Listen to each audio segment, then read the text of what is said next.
Economy and Skills Policy Committee. We'll go around and do introductions shortly, but for sake of housekeeping, there are no fire alarms planned, so if the alarm goes, we'll exit through the main entrance to City Hall, go down the ramp to the right, and assemble adjacent to the cathedral. Accessible toilets are available on this floor, and the main facilities are downstairs from the entrance foyer. Welcome to those on the webcast as well. And just note, members, that the meeting is being webcast as usual. So I'm Councillor Andrew Brown. I chair the committee. We'll go around members first and then officers and do a round of introductions. So, Jenny. Hi, I'm Jenny. I'm the Vice Chair. Councillor Guy Palmy. Councillor Annie Townsend, subbing for David Wilcox, I think. Yep. Cam Hayward, Councillor for Knoll. Caroline Gooch, Councillor for Westbury and Henleys. Councillor Martin for Froome Vale. Don Alexander, Avonmouth and Lawrence Weston. Thank you very much. And then I'll start with John. Good afternoon, everybody. My name is John Smith. I'm the Executive Director for Growth and Regeneration. Afternoon, everyone. My name is Denise Creeter. I'm the Head of Economic Development. Jason Thorne, Service Manager for City Centre and High Streets within Economic Development. Sarah Morrison, Economic Development, City Centre and High Streets. Emma Harth, Head of Service for City Management and Response. Hi everyone, Sarah Lee from City Management and Response as well. I'm the Revenue and Delivery Manager. Hi everyone, Pat Muller, Director Management of Place. Hello, Darren Perkins, Apprenticeships Manager. Hi everyone, Jane Taylor, Head of Employment, Skills and Lifelong Learning. Ianai Zinanja, International Law Student. Okay, thank you everyone. And Ianai is here, getting some work experience, and you're here from Zimbabwe, aren't you? And seeing how we do things in the UK and spending time with the policy team and assisted with putting together the chair's briefing for this meeting and generally just seeing how we do things here. So we'll take a comfort break around, we'll see how things go, but I've penciled in the opportunity for a short comfort break as we go through the agenda. We have had some apologies, so Lauren, I didn't get you to introduce yourself, did I? So if you introduce yourself and then do the apologies, that'd be great. I'm Lauren Price, I'm a Policy Committee Officer, and we've had 2 apologies from Councillor Richard Eddy and Councillor David Wilcox, and Councillor David Wilcox has sent a substitute with Councillor Annie Townsend. And the other thing that I overlooked noting is that we've had a change of composition of the committee since the last time we met, with Councillor Gooch coming onto the committee, and Councillor Breckles has left after doing a 2.5-year stint on this committee. So we note that change. Members, does anybody have any declaration of interest, any declarations of interest with regards to this meeting? I'm not seeing any hands. We've got 2 sets of minutes of previous meetings to approve for today. So I'm going to take those separately. So the first set of minutes is that for the Policy Committee held on the 1st of June 2026. Are there any comments on the accuracy or content of those? No? Okay, can I ask for someone to second those minutes that be adopted? Seconded. Thank you. And then we also need to approve the minutes for the extraordinary meeting that was held on the 8th of May 2026, again as a correct record. So are there any comments on the accuracy of those minutes? Seeing no indications, and again looking for a seconder. Seconded. Brilliant. Thank you very much. So we'll consider those minutes noted. I've got a number of chair's announcements to make. The first is, and I flagged this up in my chair's announcements at the previous meeting, that there was the intention to create a new local plan. So the formal notice of that intention for a new local plan, which we are going to be calling the Bristol Local Plan 2045, was made on the 30th of June. An update will be heard by members of the Local Plan Working Group tomorrow, but key thing I want to flag up in this at this point is that the timetable that we have for that new local plan process includes a public consultation on the scope of the work, which will run between the 7th of September and the 28th of September. I've already received some representations on that scoping work, both from members and from external parties, but we'll be fleshing out what that consultation looks like and how people can get involved over the next few weeks in the run-up to that consultation period. The other thing I wanted to specifically mention was that those of you who are on or those members who are on the nighttime economy task and finish group will have received some suggested dates for the first meeting of that. So that work is in train. I'm not sure how many of the members of this committee are actually going to be on that, but that's in train, as I say. And then there's a number of officer decision notices that have been published or agreed since our last meeting. The first was an urgent key decision that was made to accept a non-EHCP supported internship grant from the Department of Education. That's the subject of agenda item 13, so I won't say any more on that at this point. There was a contract signed for lone worker devices. This was reported on at our last meeting, where Emma noted that the uptake of physical devices for lone workers in the council, as opposed to using an app-based solution, had been greater than expected. There had therefore been an uplift in the value of the contract for those devices from 96,500 to 145,000. So that required an urgent, that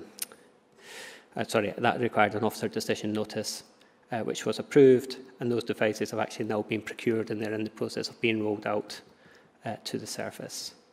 There was an officer decision on seeking support from the Council's strategic partner to provide a programme business case for the Western Harbour Master Plan area. So that's valued at £200,000 and comes from WECA support for that project, and that has been procured in order to move forward with the master planning process for Western Harbour, and there'll be further engagement on that later this year. There was a contract for a topographical survey for the Avon Riverside's 2100 project. That work's contracted to Jacobs UK, who are the lead contractor for the AR 2100 work, and that value is £189,400 and oddly a penny. And then two more that relate to things that we've agreed here in committee. So the Adult Skills Grant has been accepted in line with the committee's decision, and the water course management contract that we considered either at our last meeting or the meeting before that has been tendered and awarded in line again with this committee's decision. So those are my chair's notices for this meeting. We'll move on to the public forum. So we've received a number of questions and a number of statements. Dan Ackroyd has submitted 2 questions and it's in the public gallery. Dan, have you any supplementaries to your answers? Yes, I do, and hopefully you can hear me. I think you can. So the first supplementary is, we've got these problems in the city that don't fall neatly into one committee's responsibility. What's the one city or joined up thinking approach that's going to be taken to address these problems that that really aren't the sole responsibility of a single committee.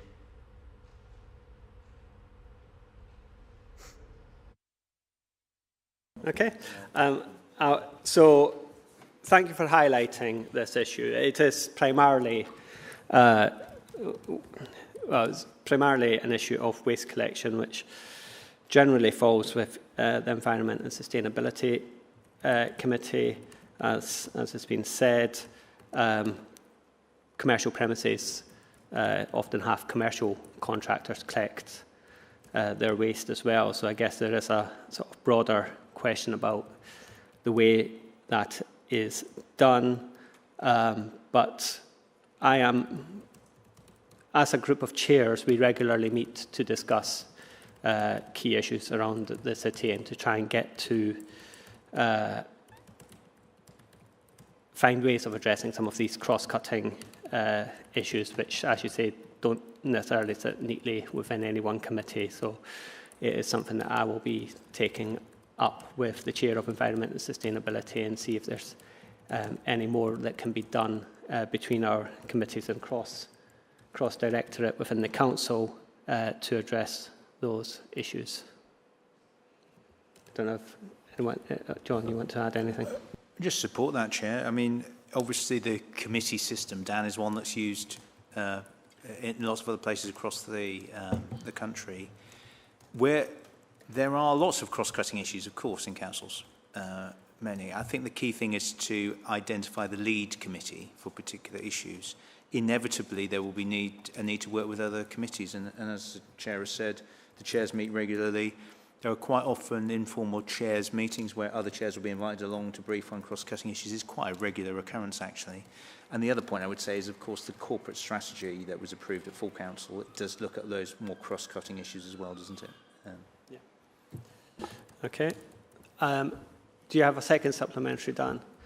Yes, I'm not sure this will be an easier one to answer, but there's a military theory called the OODA loop. Observe, orient, decide, act, which basically you look at what's going on, you orient yourself to understand what's going on, you decide to take some action, and then you actually carry out that action. I guess my question is, what is the current period of time, or how long does it currently take Bristol Council to do that loop, and what's the plan for improvement? Because I guess this is regarding the nighttime economy advisor as well. This is something that's been going on for, there's been something that's not been working particularly well for at least since the previous administration. And we've just basically not really observed what's going on, figured out what the problem is, decided to act in a reasonable way, and then carried out action. It seems that we're just very, very slow on the OODA loop. So yeah, what do you think the current OODA loop time is, and what's the plan to improve that? I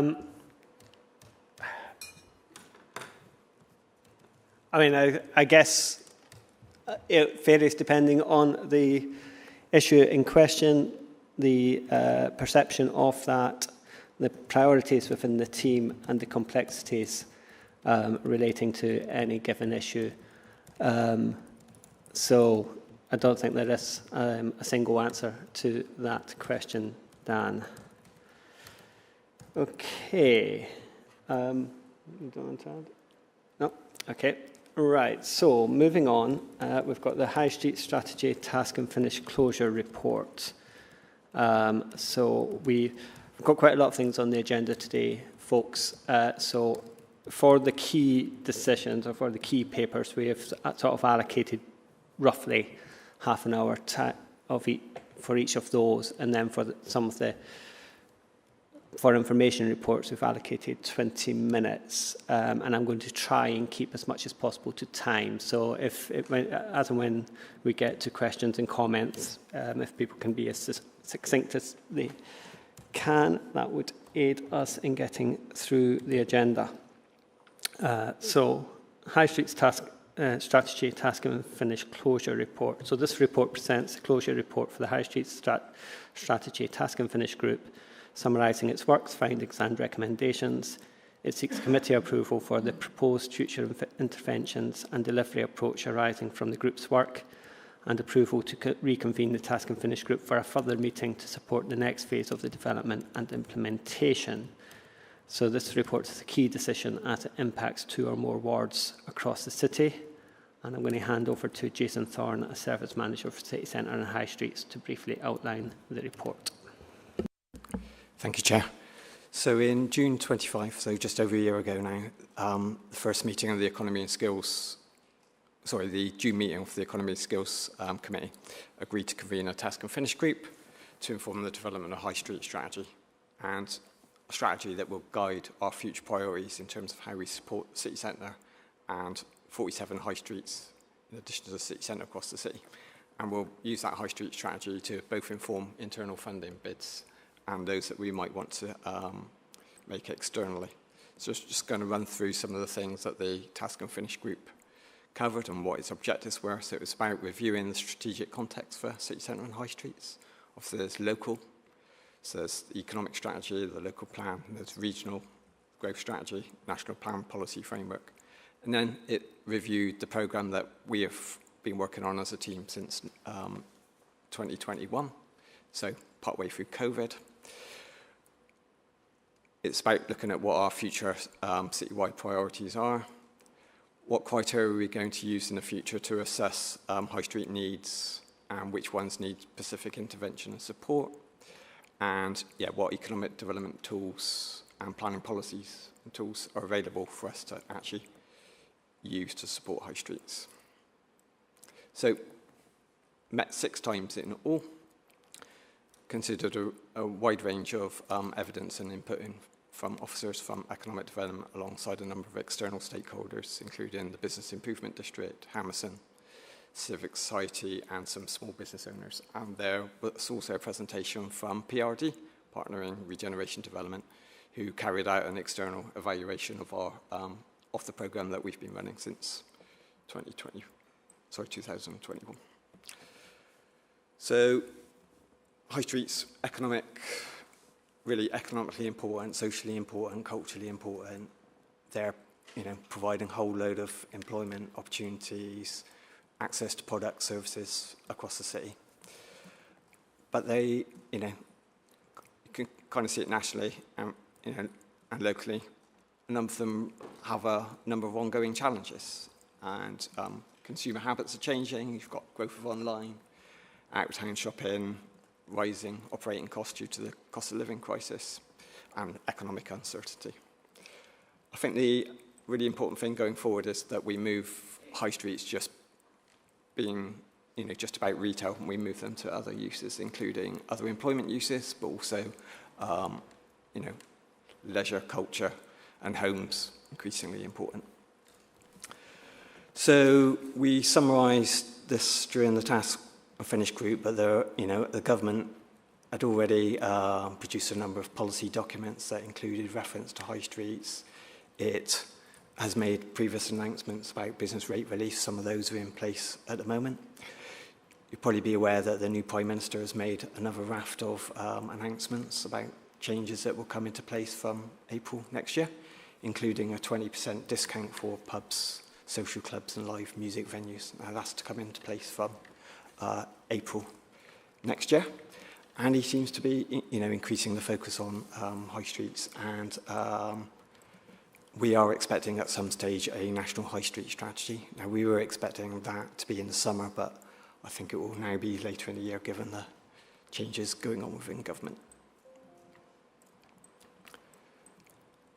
So you'll be aware that we spent some time discussing, the criteria that we'd be using to look at which areas we should focus on in the future.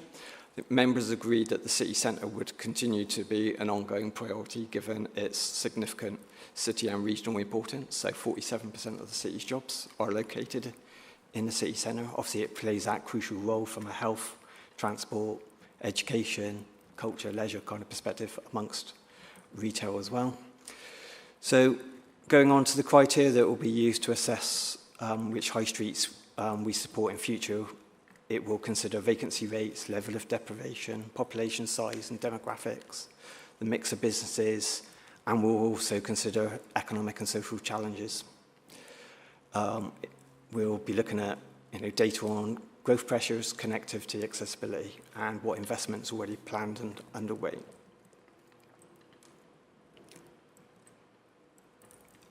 So one of the things we're doing, which will act as more of an internal document to kind of inform future delivery and funding bids, is known as a place investment plan, and that underpins the economic strategy that this committee has already adopted. So key messages that we're looking to take forward within the High Street strategy include the following areas. So there's a need for an economic plan for the city centre. It's important that we have long-term coordinated support rather than support that's just linked to short-term funding cycles. It's really important that we address challenges looking at the whole place, so a place-based approach is really important. And we need to agree that the locations that are selected going forward are whole council kind of priorities rather than being the priority perhaps of just the economic development team. So how can we get other teams, services behind those high streets as a whole? We also need to recognise that different types of high streets face different challenges and opportunities. And tackling vacant properties in a coordinated way was really high on member agenda as well. Now, there are some obvious opportunities and reasons to look at that. Obviously, you've got business rate retention. Those vacant properties are currently a wasted resource, so how can we provide, employment opportunities within those to meet, local needs? Recognition that the role of high street officers that can go and talk to businesses on a one-to-one basis, understand their needs, and then work across the council and with other agencies, highlighted as really important. So up to now, we've been, and we will be until the end of November, we've been offering vacant commercial property grants of up to £10,000. We've already brought over 180 vacant properties back into use. That's something that we would like to continue doing. Members recognise the diversification of the city centre and high streets will be important on an ongoing basis. And the final thing in this, a couple of other points here, is members emphasise the importance of addressing safety, cleansing, quality of the public realm and appearance of properties as a key issue. So the next step is really, we plan to hold another meeting of the Task and Finish group, and we're looking at a date in August for that. So the meeting will be used to share the city centre and high street sections of the place investment plan, and that will be presented alongside information on high streets that are experiencing challenges and those that would benefit from intervention.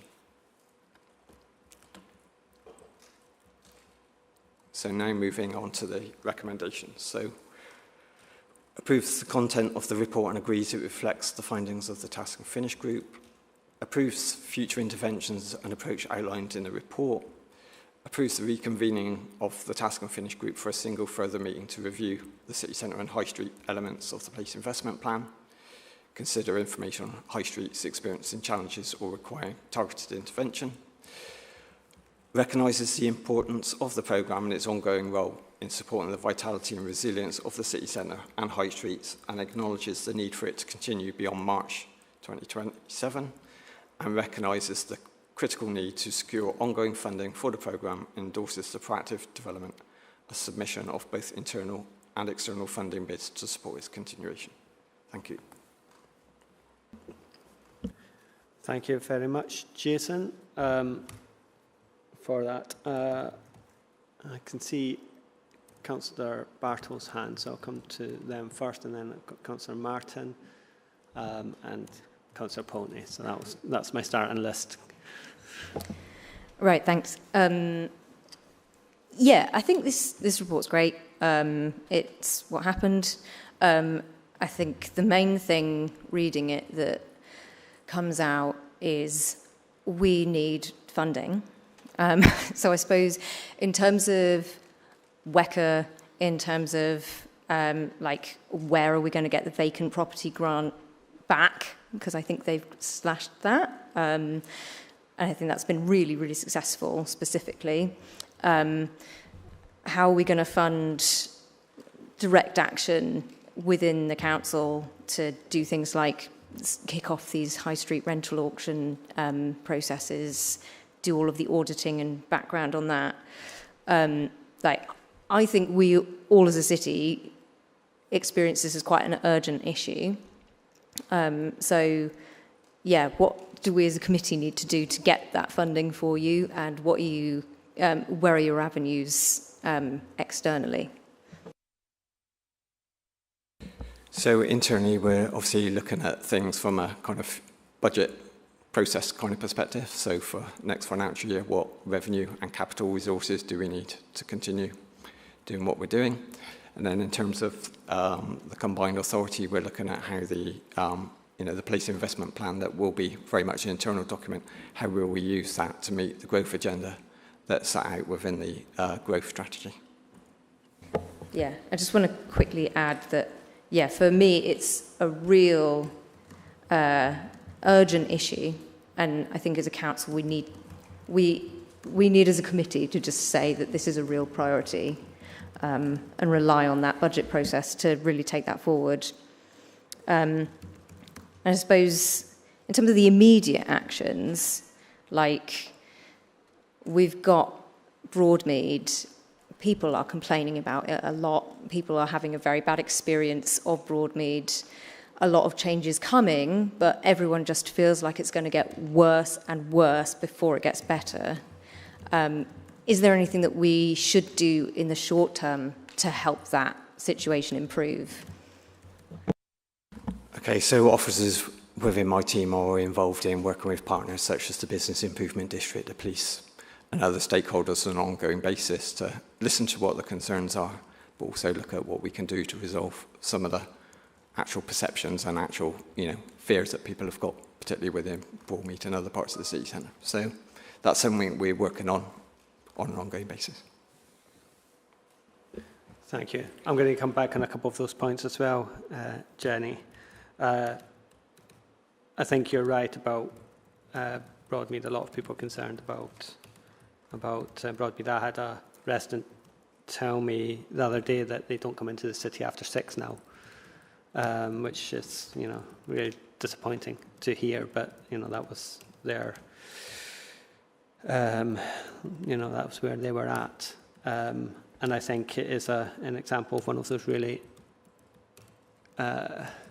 difficult not just cross directorate issues within the council, but cross agency issues, isn't it, in terms of dealing with the police and other external agencies in terms of the management of that place. And I guess development going forward may help, but in the meantime, it's got to be, we've got to find a better way of managing the area and of assisting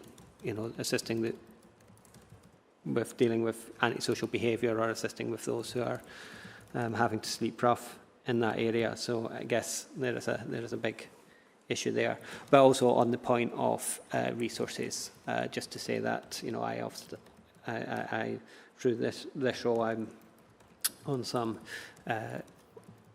West of England Combined Authority. I have dealings with the West of England Combined Authority, so I'll be making representations there with regards to the importance of high streets work.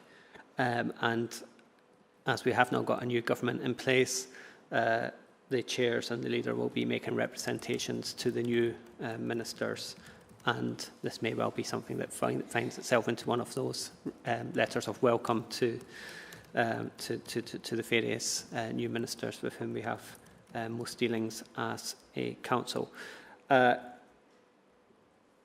Louis, I had you next. Thank you, Chair. I wasn't part of this task and finish group, but the Labour group welcomed this report. Like Councillor Bartle just said, I think it's great that we're making this a priority as the council, and I believe the government will be too, with the new Prime Minister calling these high street symbols of Renaissance, which I think is really important moving forward. And I was really interested to look at the vacant commercial property grant schemes and the examples there in Bristol, Sparks obviously was a couple of years ago now. Also Library of Things in Bedminster and Posh Nails, which is in my ward in Fish Ponds, which has created 6 part-time jobs, which is great to see. And so my question is about how do we activate more spaces for small businesses? And it was actually said, you asked the question yourself, Jason, about how do we get these other parts of the council involved, and so it's not just economic development.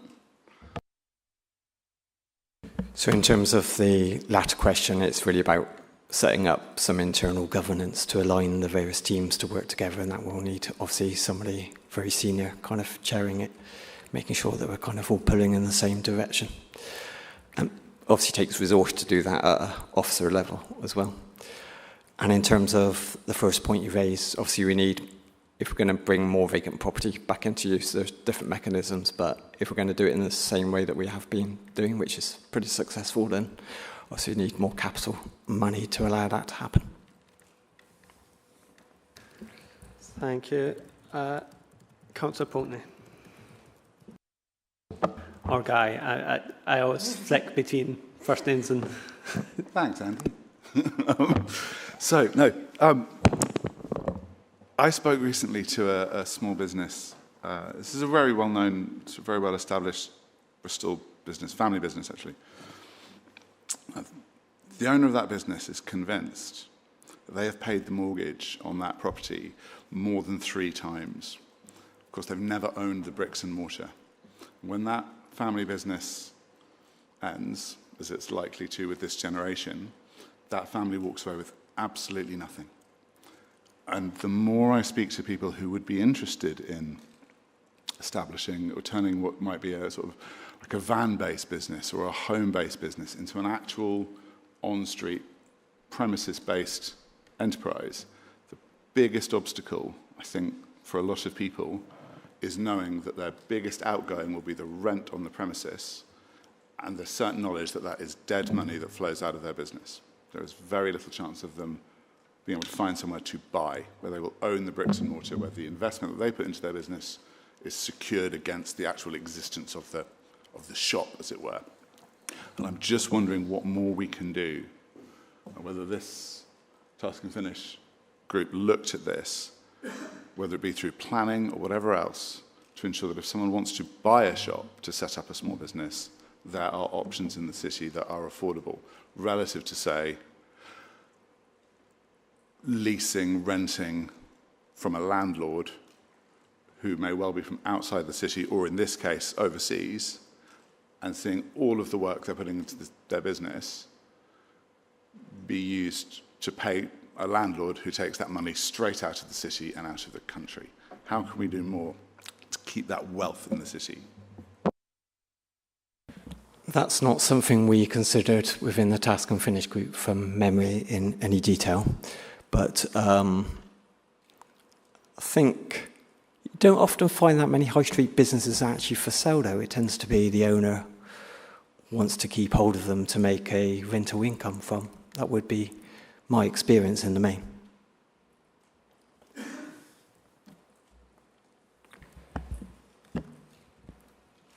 I add to Yeah. that? Okay, cool. Whilst I agree with Jason entirely, normally it's kind of rent or lease, but in terms of making sure that there's kind of affordable incubation, enterprise and small business space is really, really important. There's lots of levers that we have. Obviously, the vacant property grant scheme is quite specific. It's a small grant, 10k, to bring a vacant property back into use. But I think, I don't want to put words in your mouth, but when we think about kind of regeneration and mixed-use development, that's one of the levers that we can use to ensure that there's enough affordable or incubation space for small businesses, and that's something that we consider to be quite a significant priority, to make sure that we are still stimulating start-up and the growth of small businesses. So that's in our economic strategy, and something that I think we have kind of levers with the combined authority around their regional growth strategy, because they'll be looking at the growth of the economy. So I think that we've got some levers and traction when we consider it in terms of workspace within the city rather than individual retailers. So I think we need to look at it in those terms. Yeah. Do you want to come back? Just quickly, thank you. I'm thinking in terms of things like the auctions sounded like a promising way of sort of compelling a landlord that's not using a property.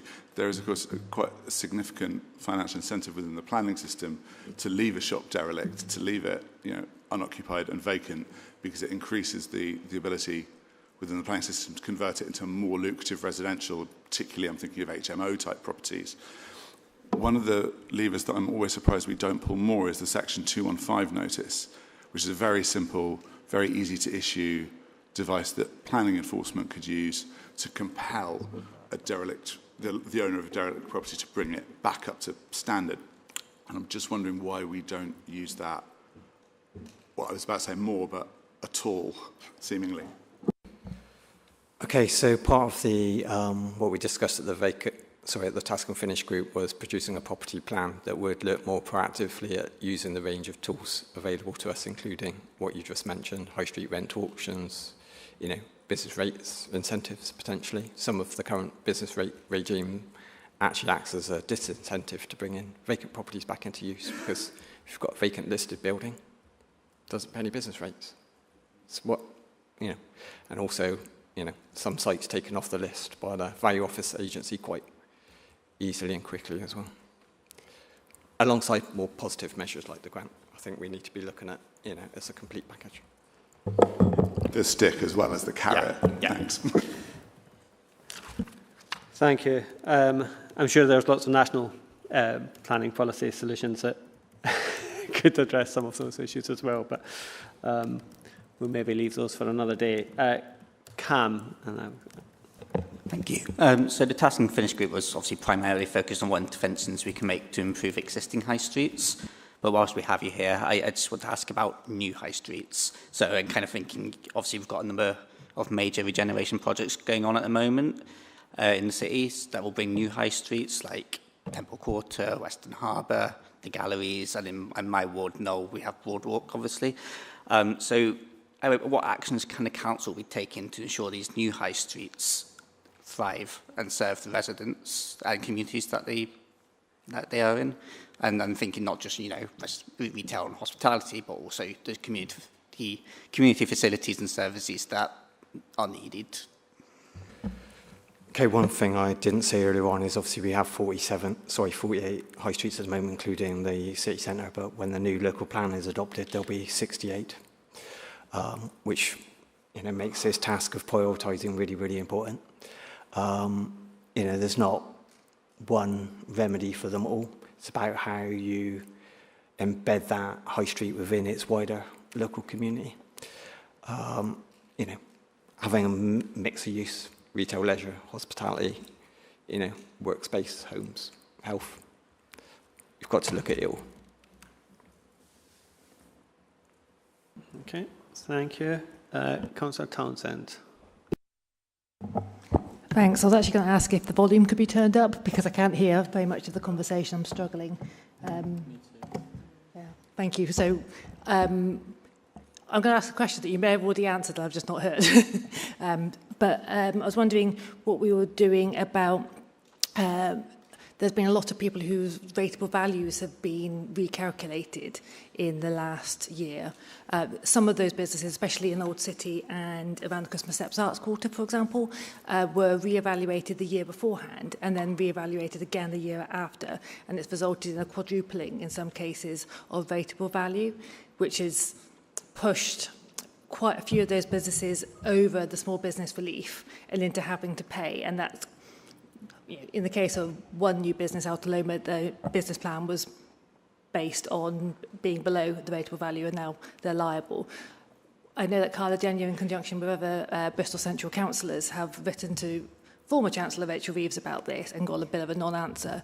I was wondering what kind of pressure we as a council can also put on government to look at those rateable value changes. So one thing I would say is there's a level of transitionary relief in place that our business rates are able to talk to any business about. So we need to make sure those small businesses have looked at that. There's a government select committee coming up shortly about high street support, and no doubt business rates will be on the agenda of that discussion, so we can ensure that some of this is fed into that discussion.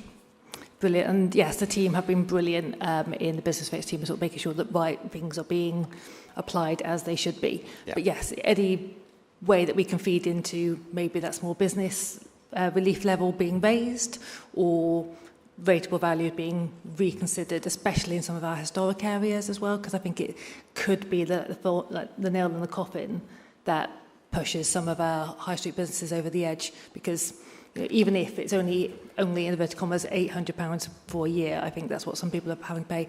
That is actually a huge amount of money. Thanks. Okay. Thank you. Councillor Gooch. Sorry, I'm brand new on here and obviously not aware of the Task and Finish group. So I was just wondering about rents. I know of a business that was forced out of Quakers Friars simply by how much the landowners put the rents up by. Even if you're a successful business, moving premises is very expensive to outfit it, and so they were just put out of business.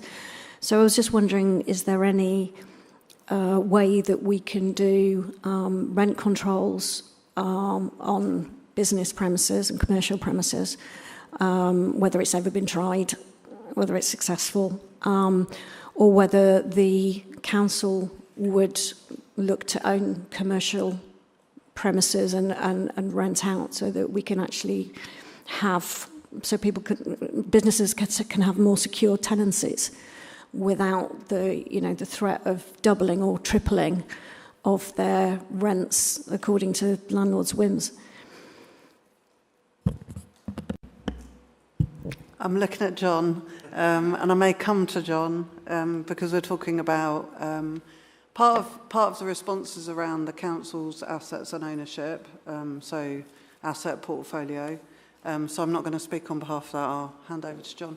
I think in terms of support for businesses who experience that, we have a lot of businesses that come to us and ask for help relocating, which we will do. We will help them in terms of property search, or if they're eligible for a grant, vacant property grant might be one of the grants. The combined authority might have grants that can support them. So we do try and offer as much as we can direct support to a business who's experiencing the sort of issues that you've just described there. But as I think as Jason sort of alluded to, there is a need for us to be more coordinated internally and regionally about what businesses need and the need for more affordable space to operate from. And that could be sort of commercial premises and or our own assets. I'll just hand over to John to see if he wants to add anything. Sorry. Thank you very much for the question. Yeah, it is an important issue. It is very much part of the regional growth plan, isn't it, to enable the right sort of accommodation for businesses. We do have some opportunities there ourselves, and we already own a number of properties that have business in there, as you know, and we have been doing some work in some areas with the combined authority and on our own account, haven't we, around business space. And I think you're doing some more work on particularly startup sort of business space, aren't you? So it's something we're always alive to and trying to make the most of. I agree with Anita, we could probably coordinate even better, but I think probably the combined authority's growth plan is the mechanism to coordinate that, because it's actually a regional issue, really, isn't it? Yeah. Okay, thank you. Any other comments? If not, we can draw this to a close right on the half hour that was earmarked for it, and and I won't get kicked under the table by the clerk. So the recommendations are that we approve the content of this report and agree that it reflects the findings of the Task and Finish group, that we approve the future interventions and approach outlined in the report, that we approve the reconvening of the Task and Finish Group for a single further meeting to review the city centre and high street elements of the Place Investment Plan, consider information on high streets experiencing challenges or requiring targeted intervention, that we recognise the importance of the programme and its ongoing role in supporting the vitality and resilience of the city centre and high streets, and acknowledges the need for it to continue beyond March 2027, and recognises the critical need to secure ongoing funding for the programme, and endorses the proactive development and submission of both internal and external funding bids to support its continuation. So I'm going to move those recommendations. I'm going to ask for a seconder. Seconded. Thank you, Jenny. And then I'm going to ask for votes for the recommendations. So if you can, raise your hands. So that's 4. And that is unanimous. So thank you, everyone. We shall move on.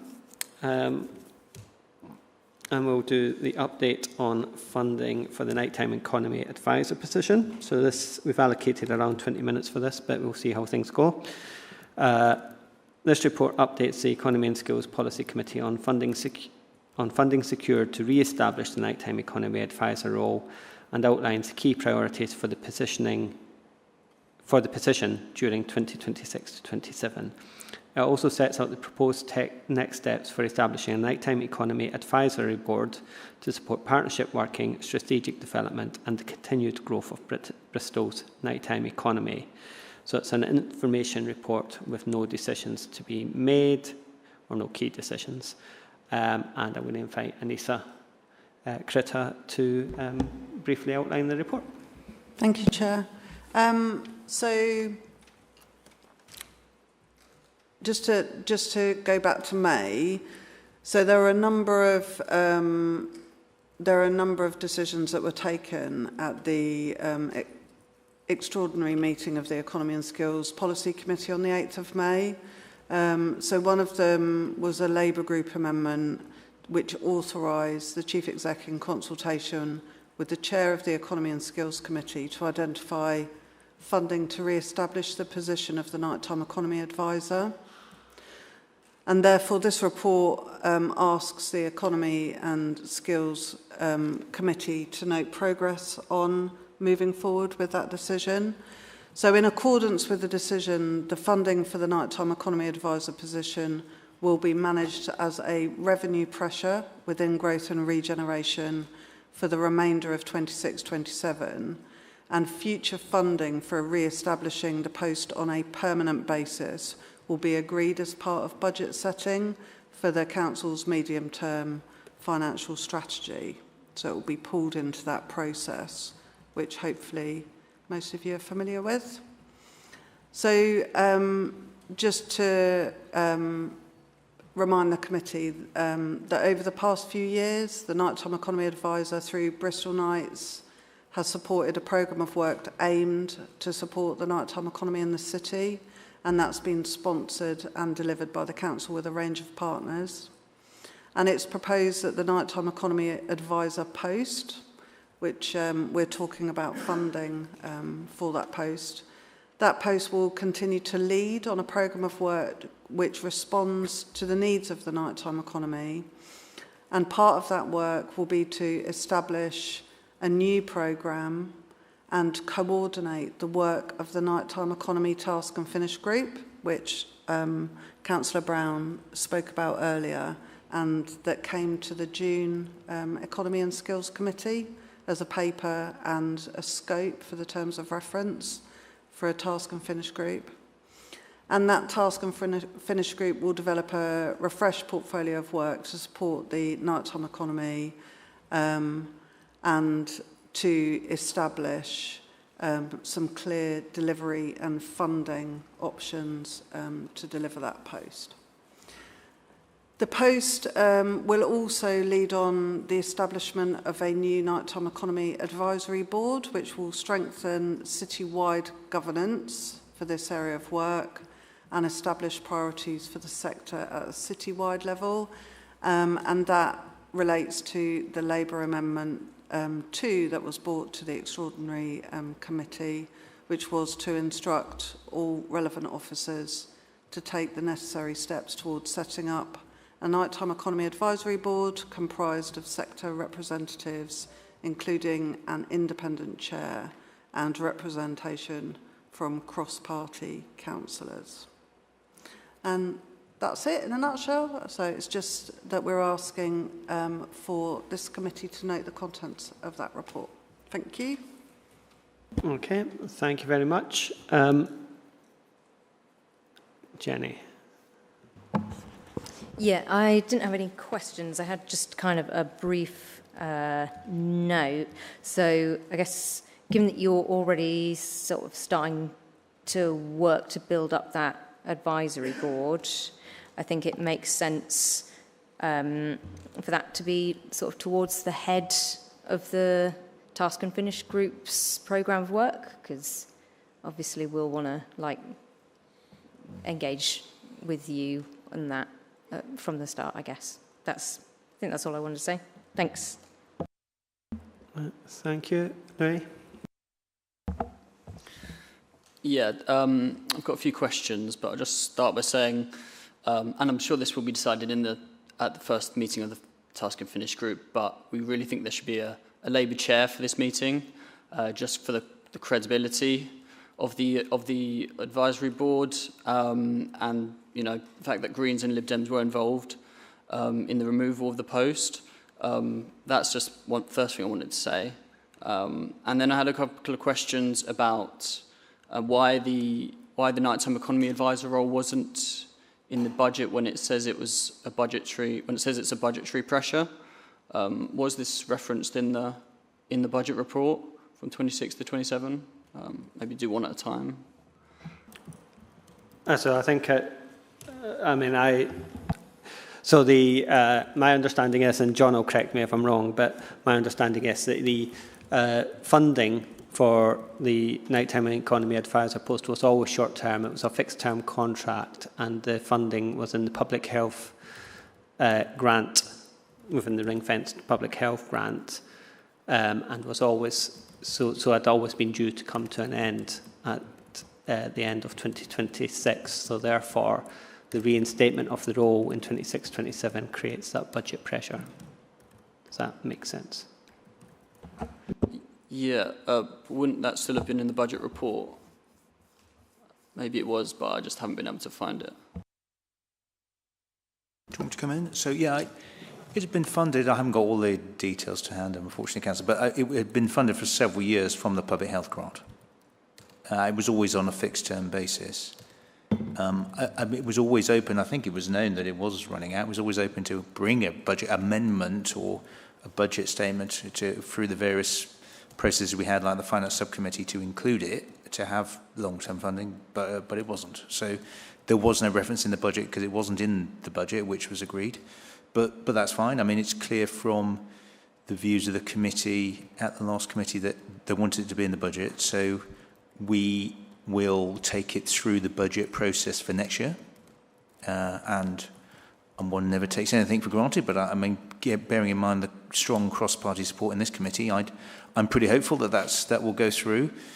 And in the meantime, we'll find a way to manage it in the budget. You know, within the finance colleagues are aware of the committee's views, so we'll find a way to manage it in budget in year this year. That's not a problem. But going forward, I'm hopeful it will be in the budget going forwards, and the team are eagerly looking forward to working on that basis with having that post and working to bring it forward. Okay, thank you, Martin. That's right. Louis. Thanks. So I'm aware at the moment there's a vacancy for the nighttime economy advisor role. So what's happening right now when, say, the nighttime economy sector needs reaching out to or reach out to us?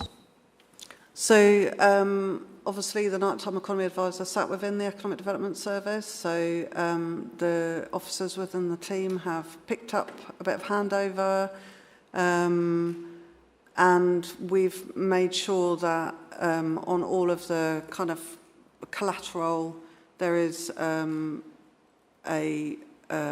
email address that businesses can contact, which is business@Bristol, which is all of businesses come through that.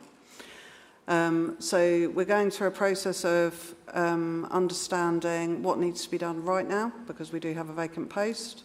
And one of the things that we've prioritised is Bristol Rules, which is a partnership campaign that's delivered with the unis and the BID and some other partners, and that needs to be ready and refreshed for when all the students come back for Freshers' Week. So we've prioritised that. And then we're obviously prioritising setting up the task and finish group with Lauren's help. Thank you very much in advance. And with the vacant post, we have because there is likely to be some change to the post that existed and a post that's going forward, subject to a task and finish group and a stakeholder partnership board that re-establishes that work. The intention right now is to recruit into a 6 months secondment to support that work. So it'll be at the same level, so a senior post, to support the task and finish group, to support establishing a new board. And then once that work has been done and we understand the full scope of the new post, we will put a permanent post out and recruit to a permanent post. But until we understand what the scope of the role is, we can't write job paperwork and recruit, because we don't know fully what that will look like. But certainly we need capacity at the right level to be able to manage this process moving forward. And that post, that secondment, is out for recruitment right now. Closes on Sunday. Thank you very much. Thank you. Thank you. Anyone else want to contribute on this one? No? Okay. I mean, I want to just say thanks for the work that's been done so far in moving this on. You know, and you've outlined there that the recruitment process is open for the for an interim in this position, pending fleshing out how the service looks going forward through the task and finish group, and also setting up that advisory board. So just one question I wanted to ask, and I'm looking particularly at Labour members here. The amendment that was passed, or the two amendments that were passed at the extraordinary meeting, requested updates on both the establishment of the task and finish, the establishment of or re-establishment of the nighttime economy advisor role, and also the nighttime economy advisor board, and they were sort of timed slightly different within the terms of that amendment. But are you content that this update covers off both those amendments? Yeah, we support that. Yeah, we're happy with that. Thank you. So we'll move forward on this to note the report. We don't have to take a formal vote on this, so we can consider that noted. I'm going to press on for at least one more item before suggesting a comfort break, if people are okay with that. So we are moving on to the BNET business plan outline proposal. So this report presents the proposed BNET, which is Bristol Network, business plan framework for committee consideration and approval. It sets out a strategic approach for the future development and commercialisation of the Council's wholly owned duct and fibre network, and seeks member feedback to inform a detailed delivery plan. The framework is intended to support infrastructure expansion, improved connectivity across the city, and digital inclusion, whilst maximising the value of BNET's secure and resilient network that underpins key council services. It's a key decision as it impacts 2 or more wards across the city, and there's also an exempt paper as part of our pack for this. So if the committee or if a member wishes to discuss anything that's in the exempt paper, we will need to withdraw for that part of the discussion. So do flag up if that is something that you want to do. and then I'll read the necessary legal text, and we'll go to the, I believe there's another room prepared for us for that eventuality. But in the meantime, I'm going to invite Emma Howarth as Head of Service, City Management and Response, and Sarah Lee, BNET Revenue and Connectivity Delivery Manager, to briefly outline the report. Thank you, Chair. Committee, the purpose of today's briefing is to present to you the proposed BNET Business Plan Framework, as requested by this committee as part of the work setting programme earlier in the year. We now seek members' comments and endorsements moving forward with the strategic principles, priorities and direction for the travel for the future development and commercialisation of BNET. It's important to note that this is not a final 5-year plan or a commercialisation plan. Rather, it provides a strategic framework that will guide the development of a detailed plan and the detailed business plan, and very much a delivery plan. We will be refining it iteratively as further analysis, stakeholder engagement, market testing, working with the telco sector, and financial modelling takes place throughout a process. As part of the due diligence and the decision pathway process, the equalities and environmental impact assessments have been completed in detail and signed off. And at this point, the majority of the impacts around those equality and environmental impacts are actually positive. And these assessments will, of course, be updated, aligned accordingly throughout the business plan and commercialisation plan. And for committee, just to put it in context, we wanted to ensure you're aware of no presumed knowledge that BNET is our council's duct and fibre asset. It's wholly owned by the council. It covers 250 kilometres across the city. It would be the third biggest connectivity if it were an independent business. It supports a range of critical services, including council business, buildings, our own service, running our own services, CCTV, traffic signals, schools, housing, as well as our transport infrastructure. And as a long-established strategic asset that reduces reliance on commercialisation and telecoms for the council, it actually provides us with a cost avoidance option. What I'd like to do is I have Sarah here, who is actually the BNET Revenue and Connectivity Manager for the Council. She's going to take you through a little bit more detail around the purpose of the framework and the business case. Thanks, Emma. Thanks, Chair. So the purpose of the framework is to set out a clear strategic direction for BNET through to 2031 and establish the principles that will guide future development, investment and decision-making.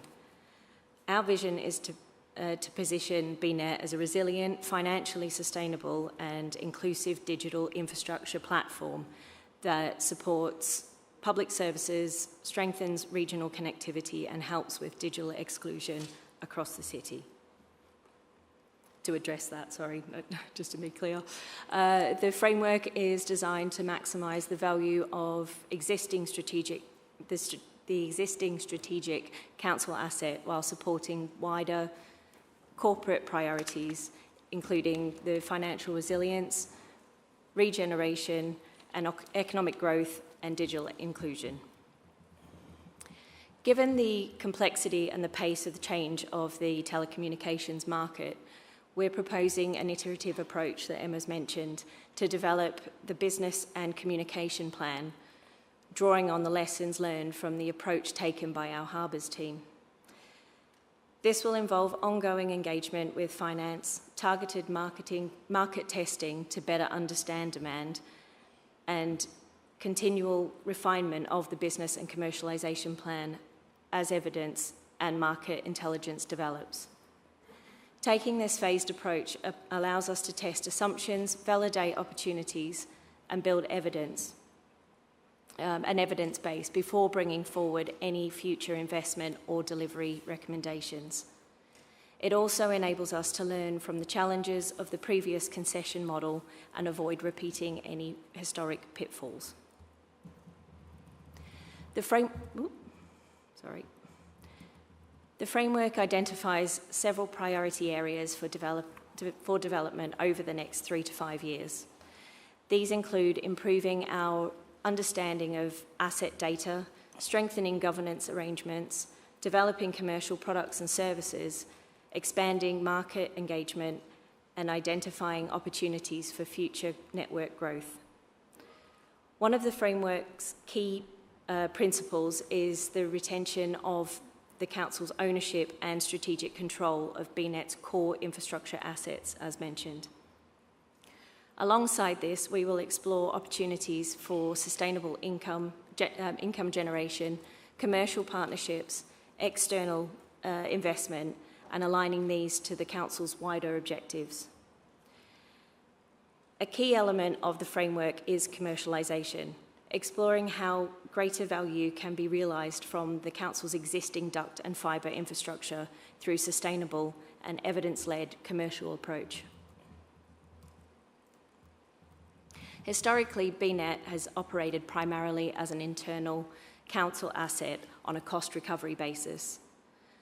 The framework proposes exploring opportunities such as new duct and dark fibre leasing, strategic partnerships, and open access models.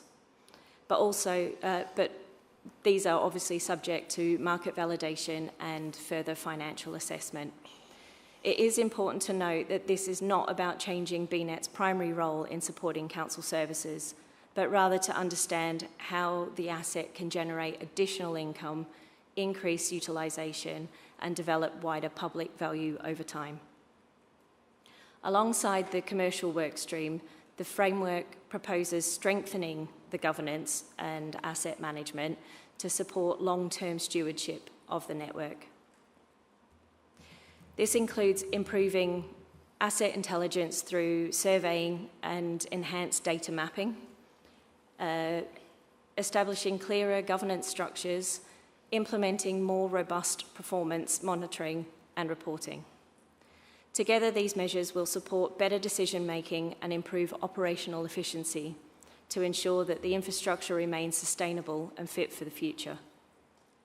It is important to note that no additional funding is being sought for this report and no investment decisions are being requested at this stage. Financial modelling is still being developed, and any future investment proposals would be supported by a full business case and brought forward through the appropriate approval channels. As members would expect, there are risks associated with market demand, commercial delivery, and rapidly evolving telecom sector. These risks are reflected within the phased approach being proposed and will be managed through the governance and oversight arrangements set within the framework. This approach provides a measured and evidence-based route forward. It allows us to protect the Council's interests, maximise the value of the asset, and make informed decisions about BNET's future development. So in closing, BNET's a significant strategic asset for Bristol City Council, not only in cost avoidance for us in general connectivity, but actually what it could do for the city and our citizens. We seek endorsement to take this framework, strategic iterative approach, and prioritise the direction of travel for BNET's future around the detailed business planning and commercial assessment.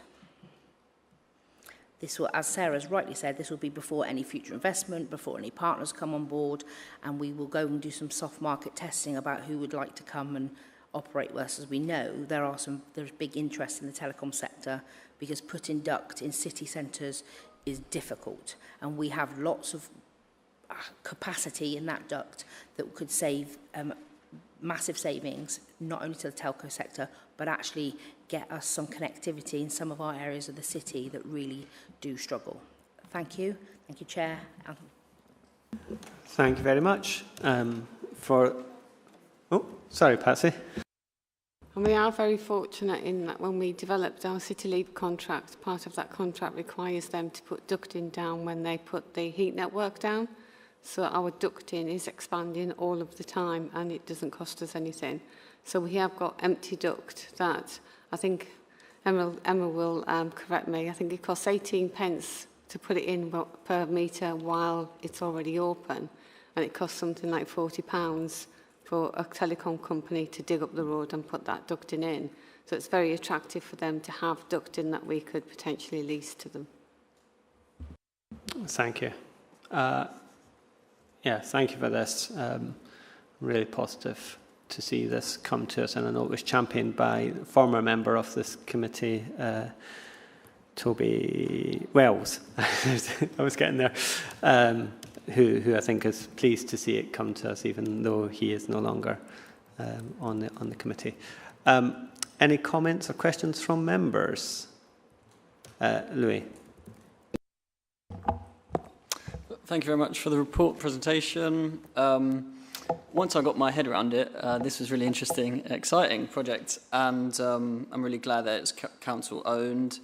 I know, and also the term duct leasing, which was a new bit of learning for me. So we can lease out our ducts, right, to other companies, and this might be we might do private public partnerships on this. I'm not sure if you had anything to say about that, about the potential avenues we might go. But also, yeah, there's a bit in the quote which says about the difficulties should not be underestimated in terms of commercialising BNET. So obviously it's been tried many times before.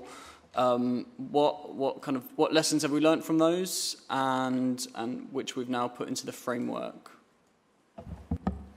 So there's three parts to that. So one, let me talk about duct leasing. Yes, it's very attractive because we have duct everywhere, and as Patsy rightly said, under City Leap it's going additionally. We also are very forward thinking as a council. We have a one dig policy. So if we change a road network or we change traffic, we put duct in. When it's all open, we do put duct in. A, it helps us to connect traffic signals, but B, it does make us very attractive because putting fibre into a city centre where they want 5G connections and they want to get to homes, it's pounds to them rather than tens of thousands of pounds. I'll give you an example. We have a duct share agreement with, long-standing, it's the university, and the differentiation between them building something for 30 kilometres versus having to put the duct in was a difference in tens of millions. So it's hugely beneficial. We've got telcos already embryonically renting duct and fibre from us, very small, very starting off right. So that's happening, and there is interest there. In terms of what's in the framework and the approach from the learning from the past, there's lots around, Sarah rightly said, about governance and control. So there's lots around contract management, being very clear what any partnership or alignment we might do for commercialisation would include and what it doesn't include. I think there's a lot of controls around that, and that delivering that any partnership would expect to deliver us benefits and remove the risk. So it would expect to not only deliver us income, but almost support our management costs and our maintenance costs of that network to make it cost neutral to the council, and that it's almost seeing that income come in and making sure it does. And just about the part of the potential for having to establish a commercial trading company, how confident are you that we will, and we want to? We wouldn't be going into competition as a trading company. We've no desire to become a telecom company.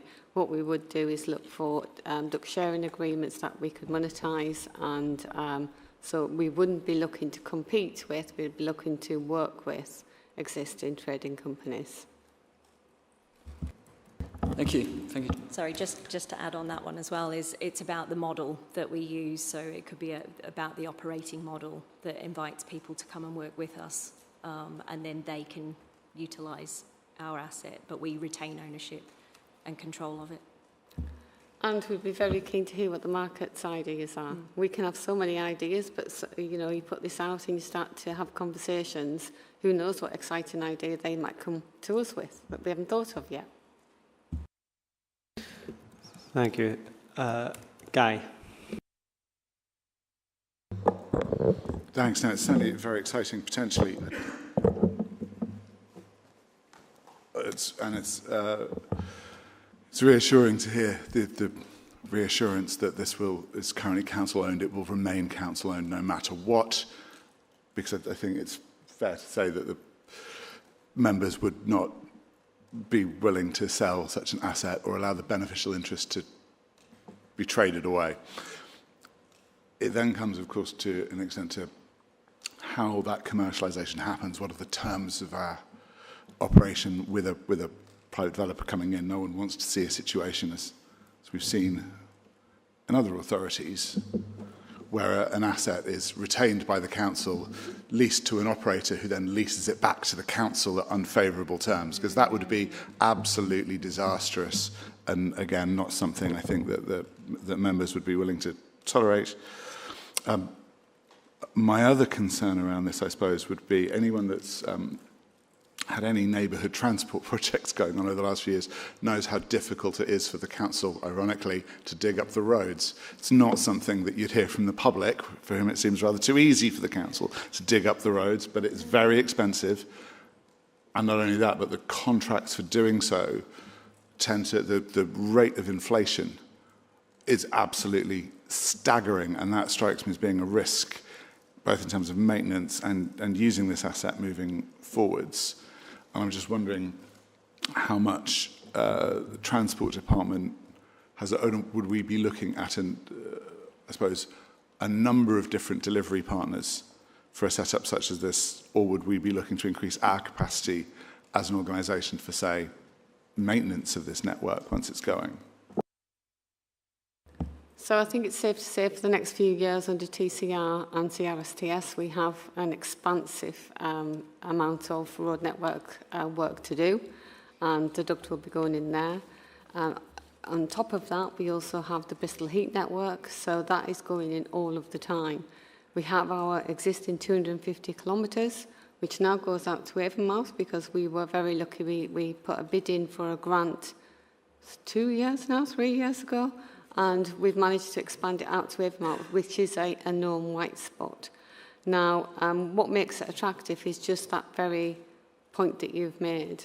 BT, Virgin, whichever provider would have to come along, get a permit, dig up a road, very expensive. So if we can say to them, we already have duct in there, come and put your fibres in our duct, it's a lot more attractive for them. They will not own the duct. We will never, ever sell it.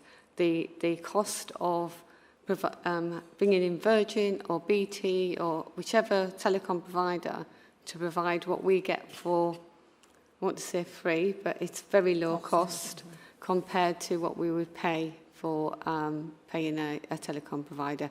We might have a nice lump sum. I'm just going to make numbers up here, but these are not real numbers. If you've got 5 million for it, say, we'd probably pay 5 million a year for every year after that to get the service that we get now.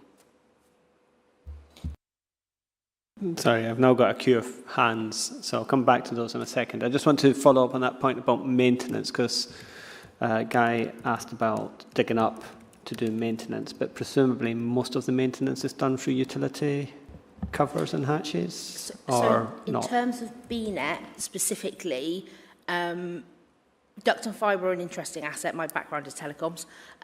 You don't actually have to do proactive maintenance. You don't do anything proactive, you do it reactively. So if it gets damaged, yes, you have to go and dig. But that's actually the connectivity. You don't need to go and check anything annually. If it's working, it's working. And fibre is resilient, it's waterproof. It's probably one of the most resilient technologies. So it's only when there's reactive maintenance do we have to go there and dig. But often you can find a fault between two manholes in the footway. And as Patsy said, it was only be proactive works that were already happening around traffic and works where they put it in for us when it's there. We won't be instigating any digs. We're only taking advantage of digs that are already planned and happening either through heat network or through transport projects. Okay, thank you. Right, I saw Jenny and I saw Dawn. Is there any other hands that I've not acknowledged? Okay, Jenny. Yeah, this is a really good report. Without saying what's in the exempt section, I'll just allude to it making sense. I think there's just one thing that I may be confused about, which is that we currently sort of directly provide a service to the university and I think some of our housing and stuff. But you said that we're not going to like become a telco. And I guess I don't really understand the difference if we're selling it. Yeah, I don't really understand. So the duct, I wish I had a bit because it's easier to see it, is a great big brown 100-metre round piece of plastic. University put their fibre in our duct. We do not provide service to them. We provide them a space for their fibres to go. So we don't... They do the stuff on the end that makes it work. So we don't provide them fibre. We don't provide them a service. We provide them... capacity. A pipe. Okay, yeah. They could rent fibre from us, but it would still be... dark fibre, we wouldn't do the connection on the end, which is what when you become a telco. Yes, housing have fibre in their blocks for alarms and fire alarms and CCTV, but they are part of the council's wider holistic asset and we support them with connectivity around that. So we kind of do telco internally only, sort of-ish. No, because telco would be your broadband and your phone and we do not touch that. I suppose we don't... Okay, right, thank you. Sorry. Thank you, Don. Thanks. Yes, it's very good report. Thank you. And as Patsy said, we put some money in a few years ago to extend BNET. And I think it's always been an aspiration, actually, to see more commercial income from BNET. And it might be that we actually just want to say, well, this is a tremendous asset and the internal value to the organisation, the security it gives us is enough. And, you know, we need to be more relaxed about that. And but if we want to go for more commercial income, I guess the question I have is what is there within our internal resources and staffing that means that this isn't just something that adds to Emma's job at the end of a busy working day. It isn't an aspiration that's not actually likely to happen, really, because we would hope to do it and it's good, but it's just an aspiration added to somebody's job who's already got a full diary, really. It used to be. That used to be the case. So the fibre and the network used to sit within ICT and it was part of someone's job. And I would stress that fibre and telecoms are very different from ICT. So when I got the Ops Centre in 2017 and BNET, I am not a teleco expert. We were in a concession with someone that wasn't working. And it took me 2 years of legal mediation to resolve that. And that brought home the need to have experts who knew what they were doing with a fibre network. I brought Emma in. There's now a team. It's a very, very small team consisting of Emma and Sarah and some support from Phil. But they know what they're doing. Emma worked for BT for over 20 years. She was a director, telco director. So we have someone who can speak the language much better than I could. Thank you. Yeah, I remember that legal, that piece of work. I'm not questioning anyone's technical ability. I'm in no position to question anyone's technical ability. I just want to make sure this isn't an aspiration that that it's realistic with people's work that they've got fixing and extending and all the other things. Because if it will take time, obviously, won't it? Thanks for that. I'll maybe just bring this to a close. I thank you for the report. I think, as others have said, it's I think it can be difficult to get your head around sometimes some of this stuff, and I'm fortunate because you brief me quite frequently on things across your area, including this, and I'm not going to pretend I understand all the technical stuff that you bring me at times, but what I do understand is that you understand it, and that there is a great opportunity here. But what I also appreciate is that this is almost an iterative approach as well, and that we aren't going, jumping 2 feet into something without sort of considering, thinking it all through and working it all through. And I'm sure we'll see you back here at future committees, with future proposals or iterations that fall out of this plan as we go forward. So I'm going to move to the recommendation, to move to the vote on this. So I'm going to suggest that, move the recommendation. So the first thing is that we note that the BNET business plan framework and continued development of the commercialisation approach through an iterative delivery plan, providing feedback and steer during its development, and that we authorise the Executive Director of Growth and Regen, in consultation with myself as Chair of the Economy and Skills Policy Committee, to oversee the continued refinement of the BNET business plan framework and development of the associated business plan, delivery plan and commercialisation approach. So, can I have a seconder? Seconded. Oh, there was 2 seconders there, but you lost out there, Councillor Martin. And can I ask for votes for the recommendation? Lovely. So that's unanimous. I am conscious that that's been an hour and a half and that we're almost at time for a break, but we have got the corporate risk report and it does relate to Emma's area. So I wonder if we quickly take that, if members would be content to look at the corporate risk register and then break after that.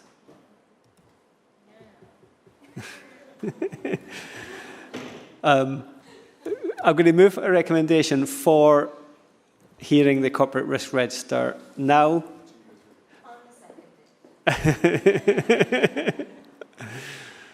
Because we don't normally spend long on it, is my point. So this is going to be the first meeting that we do spend a long time on the corporate risk register. Is that okay, Jenny? Or would you rather we... Sorry? You're struggling, you want a break. Let's go for a break then, 10 minutes.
It's the closest I've got to a gavel. Okay, right. Thank you, everyone. Are we back online? Brilliant. Okay, so it's now moving on to the Q1 Corporate Risk Report for 26-27. So this is a report to provide an update on current significant strategic risks relevant to the Economy and Skills Committee to achieving the Council's objectives as set out in the Corporate Strategy 2025 to 2030 and summarise progress in managing the risks and actions being taken as of Q1 26-27. And I'm going to pass over to Patsy to briefly outline this report. Thank you, Chair. So this report provides the committee with an update on significant strategic risks relevant to this committee. The report focuses on critical high and medium risk. The committee report shows only one high risk, which is CRR12. This is the Emergency Planning Response Team, and it's to prepare for and respond to emergency incidents, could be overwhelmed, and it was decreased in the last quarter from significant to high. I think all of you, most of you will have had a briefing, I think February this year, around this specific risk, so should be fully familiar with it. It is being reviewed, and once the Audit Committee recommendations that you were aware of are fully implemented, it will be reviewed again. I'm very confident it will come down to medium. There is always the risk that we will be overwhelmed if we had a national catastrophic event, but there are national plans in place for when that happens, you'll be pleased to know. It's still shown high, but it will never go below medium because it's emergency response, so it will never go below medium. And we always have, we're part of the Local Resilience Forum, which is a local resilience forum made up of the military, all neighbourhood authorities and major Category 1 and Category 2 responders within the region. And we have such thing as mutual aid, where when we need assistance, they will come and help us, and vice versa. So I'm happy to take any questions on the report, but that is the only risk that has been highlighted. But happy to take any questions if you've got any on other elements of the report from GNR. I won't be able to answer. I'll have to hand to colleagues if it's for somewhere else. Thank you, Patsy.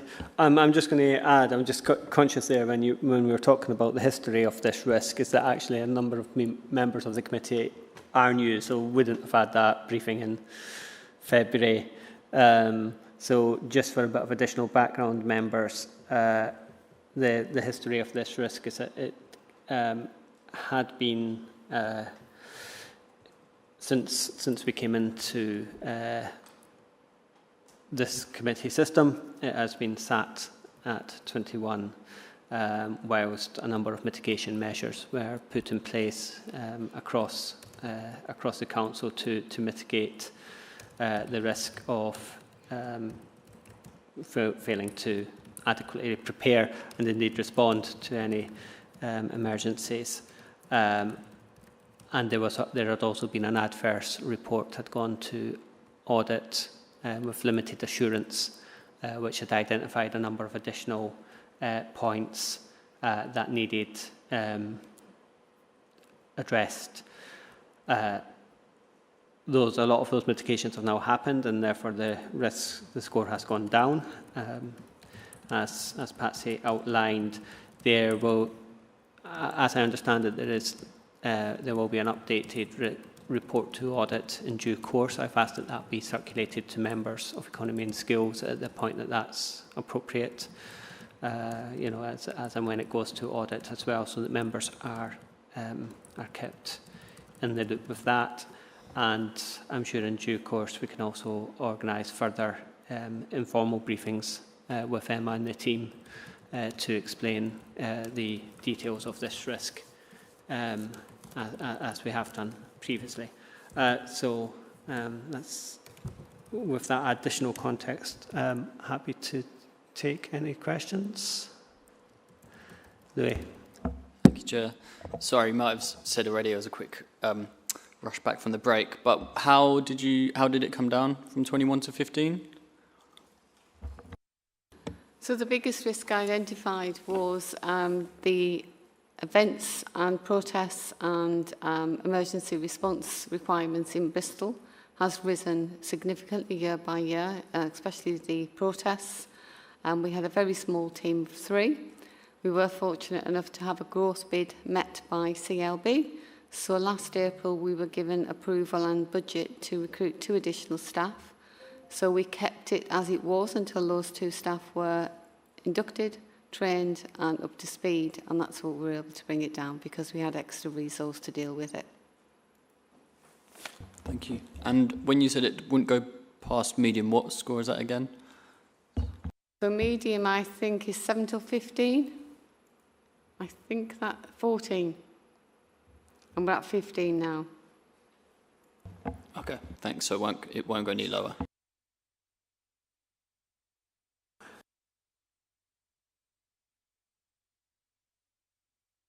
So I think the point there is that there's only so much mitigation you can do. There will always be a level of risk of things outside our control. So I think that's why it will always be at least a medium, because you can't mitigate away the risk altogether. Any other questions or comments on this? I'm not seeing any indications. The only other thing I was going to mention, members, is that a while back I obtained, and I've shared this with the Vice Chair, a list of the risks that are on the divisional risk register, so don't get reported, don't get escalated to the corporate risk register and reported through this body. And I think, John might not, I've not forewarned John and Patsy that I was going to say this, but I'd like to arrange a briefing of the divisional risks for members so that they can see what's sitting at that level within the organisation, so that you can see what other risks are being considered in the day-to-day management of the council. So I will be arranging that at some point for members. Those relevant to economy and skills, obviously. So we are asked to note the corporate risk register, so I'll consider that noted, and we'll move on to the finance outturn report for 25-26. So this is to the Council's revenue and capital budget for 25-26, which were agreed at full council on the 25th of February 2025. This report presents to the Economy and Skills Committee the financial outturn for period 12 against the budget as it was at the end of March 26. So it's the outturn report for 25-26. It is the outturn report for the full council. So this has previously, I believe, gone to the S&R initially, and then it's coming to all the policy committees. Patsy, do you want to briefly speak to this, and then if members can restrict questions to the economy and skills related elements, that would probably be best.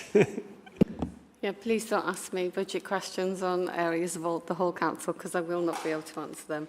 So I'll just skim over the overall picture. Is the outturn report for period 12. The report is for noting and highlights key items such as in 25-26, end of 25-26, general fund revenue outturn was an underspend of 0.2 million, an improvement of 7.4 million since period 10. HRA had a surplus of 5.9 million, DSG deficit of 44.7 million, PH Public Health, it was break-even position, as was Bristol Harbour Authority. And moving on to GR specific questions. So let me just get my... So the outturn for economy and skills in relation to GNR, it's a significant underspend of economy place of 3.6 million. This was an improvement of 2.1 million against the forecast at period 10. The outturn had been impacted by an improvement in development management of 1.2 million due to improved fee income and due to a 0.1 million reduced cost for the demolition of Mina Road. Furthermore, regeneration and strategic city planning and city management and response services each delivered 0.2 million savings due to tight cost controls in employment and consultancy costs. in response to the corporate challenge for period 8.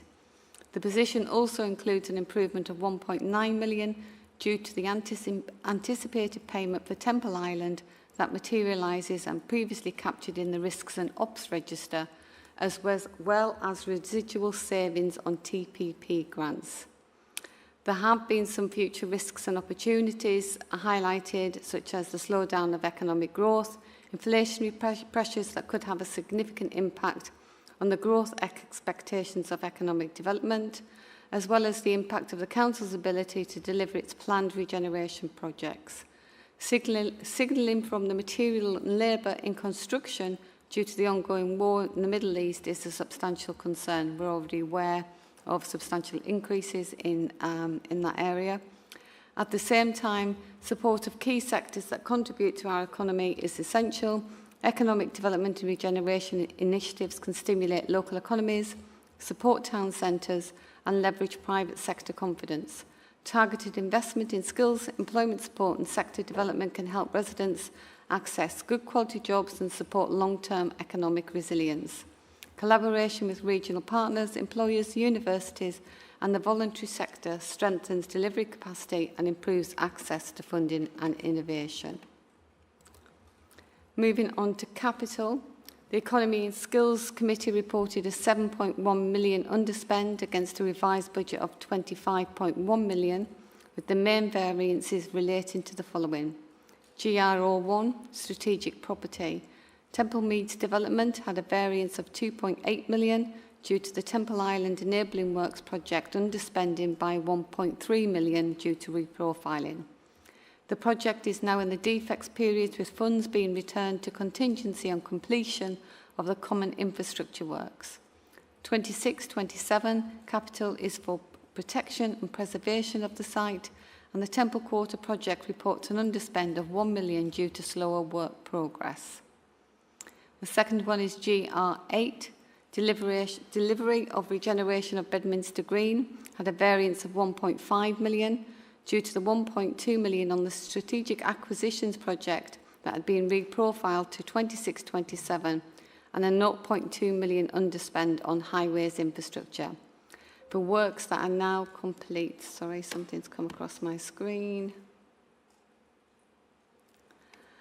For works that are now complete, due to unused contingency, PL35, Harbour Operational Infrastructure, this really sits under the Harbour Committee, but it's been put in. 1.8 million variance due mainly to delays with the sluice gate repairs of 1.2 million and 0.2 million slippages on Prince Street Bridge and 0.2 million slippage in the entrance lock gate repairs. Budgets have been requested to be reprofiled and have been reprofiled to 26-27. The balance relates to minor variances across a number of projects and programmes. So I'm happy to take any question, though I might need John's assistance. So. Okay, thank you very much. Any questions on the budget outturn? Jenny, I saw your hand first and then guys.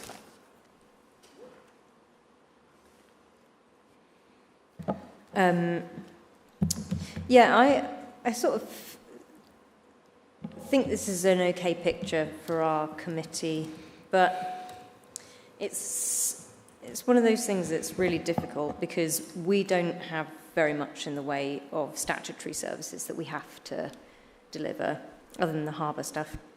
And planning. But in this committee, we don't have that many really, really urgent things that are overspending. So I find that we're making these like little cuts, and we should be doing more investment, I think, in our programmes of work, because they have such a good beneficial multiplier effect on the rest of the economy. It may not be directly great for us as a council in every case, but the people of Bristol really feel that difference. I wanted to specifically ask, though, so we're we're experiencing a bit of underspend on the capital programme, particularly around Bristol Temple Quarter. From my perspective, we've been working quite hard on Bristol Temple Quarter. So is there much we can do to control for that? Or are we just going to see reprofiling further into the future, year on year? I don't know whether that's Patsy or John, really. I'm covering for Alex today. He's on annual leave, so I will have to hand Temple Island to John. No problem. Thank you for the question. So can I just a couple of general comments? I mean, for me, probably the most helpful summary of the position for the economy and skills outturn is on page 117, which sort of summarises the changes from what was budgeted. You know, and you can see, Councillor, sorry, that's 117 in the public pack, but it is. And those who are looking at the pack on ModGov, which has the exempt papers in it, it's 134. Thank you, Chair. That's helpful. Sorry for any confusion. I think, because as you can see, it's quite a positive position and sort of overperformance. Additional, there was a sort of net positive position forecast anyway, and it's significantly more than that. Sorry, no, once the adjustments, it wasn't net positive, was it? But what it turned out to be was a positive position, driven significantly by development management, a sort of one-off but revenue-related payment to do with Temple Island and the university, and some other smaller amounts across the area. So hopefully that gives a flavour. I mean, obviously your main comments around investment are completely understood, and that's something to consider as part of the budget process, I would guess, in looking forward. And I know that process has started. In terms of Temple Quarter, quite a lot of the capital investment was around the Temple Island scheme, and I think the latest position on that was the paper that went to S&R last week, which I think sets out not strictly a timetable, yes, I don't think, Councillor, but certainly plans to spend the capital money. So that's probably the most helpful thing I can say about that. Okay, I hadn't seen that paper, so that I'll read that. I think that I'd add as well, in terms of delivery of Temple Quarter, we did approve at this committee last time a drawdown of revenue funding to expand their capacity within their team towards delivery over the short to medium term. So, any other questions? I had Guy. Sorry, I did have you Guy on my list, Guy. Thanks. Just a couple of queries in relation to some of the underspends in the capital budget that Patsy referred to seem to be around, not huge, but some slippage occurring in various ongoing projects that involve construction. And I'm just wondering, because obviously we tend to look at underspends as being a positive in some ways, but those are underspends now against expenditure that will still have to take place in the future in an area that suffers from very, very high cost inflation. And I'm just wondering if there are any areas where there are concerns that our already agreed contingency won't be enough to deal with that cost inflation once those projects get back on track and deliver. Do you want me to go? I mean, fundamentally, I'd agree with that analysis, Councillor. Yes, I mean, fundamentally, that's right. I'm not. Do you mind if I take away if there's anything we're particularly concerned about here? I'm not immediately thinking there is. We're doing a lot of work around transport and timely delivery of transport projects. A lot of that is grant funded, but it's still very important to do it in as timely a way as possible. But I'm not particularly aware of anything here, but let me check with the team if that's okay. Don? Thanks. It's good to see the improved situation and development management. Thanks to the government allowing fees to be set at a more realistic level, which is great. I've long argued that really we need to make sure that the cost of development management does include any costs related to poor decision making on the part of politicians. That includes legal costs, inspectors' costs, and I've sometimes been told that those went into contingency or legal or whatever. And I think really we should be able to, at the end of any fixed period of time, as a group of councillors, be able to look at how much development management is really costing us. And I've never been able to ascertain that that was exactly what was happening, or that that was going to be available to us. Until that is the way that we calculate our development management costs, then I fear that our decision making is always going to be tainted by that reality, shall I say. Thank you, Don. Is that understood? I was clear enough. I think we understood your point, yes. Thank you. Okay. I won't labour it. I'm not sure if there was a question. I won't labour it. I mean, it isn't the case at the moment, is it, that that improved situation includes all our legal and costs incurred?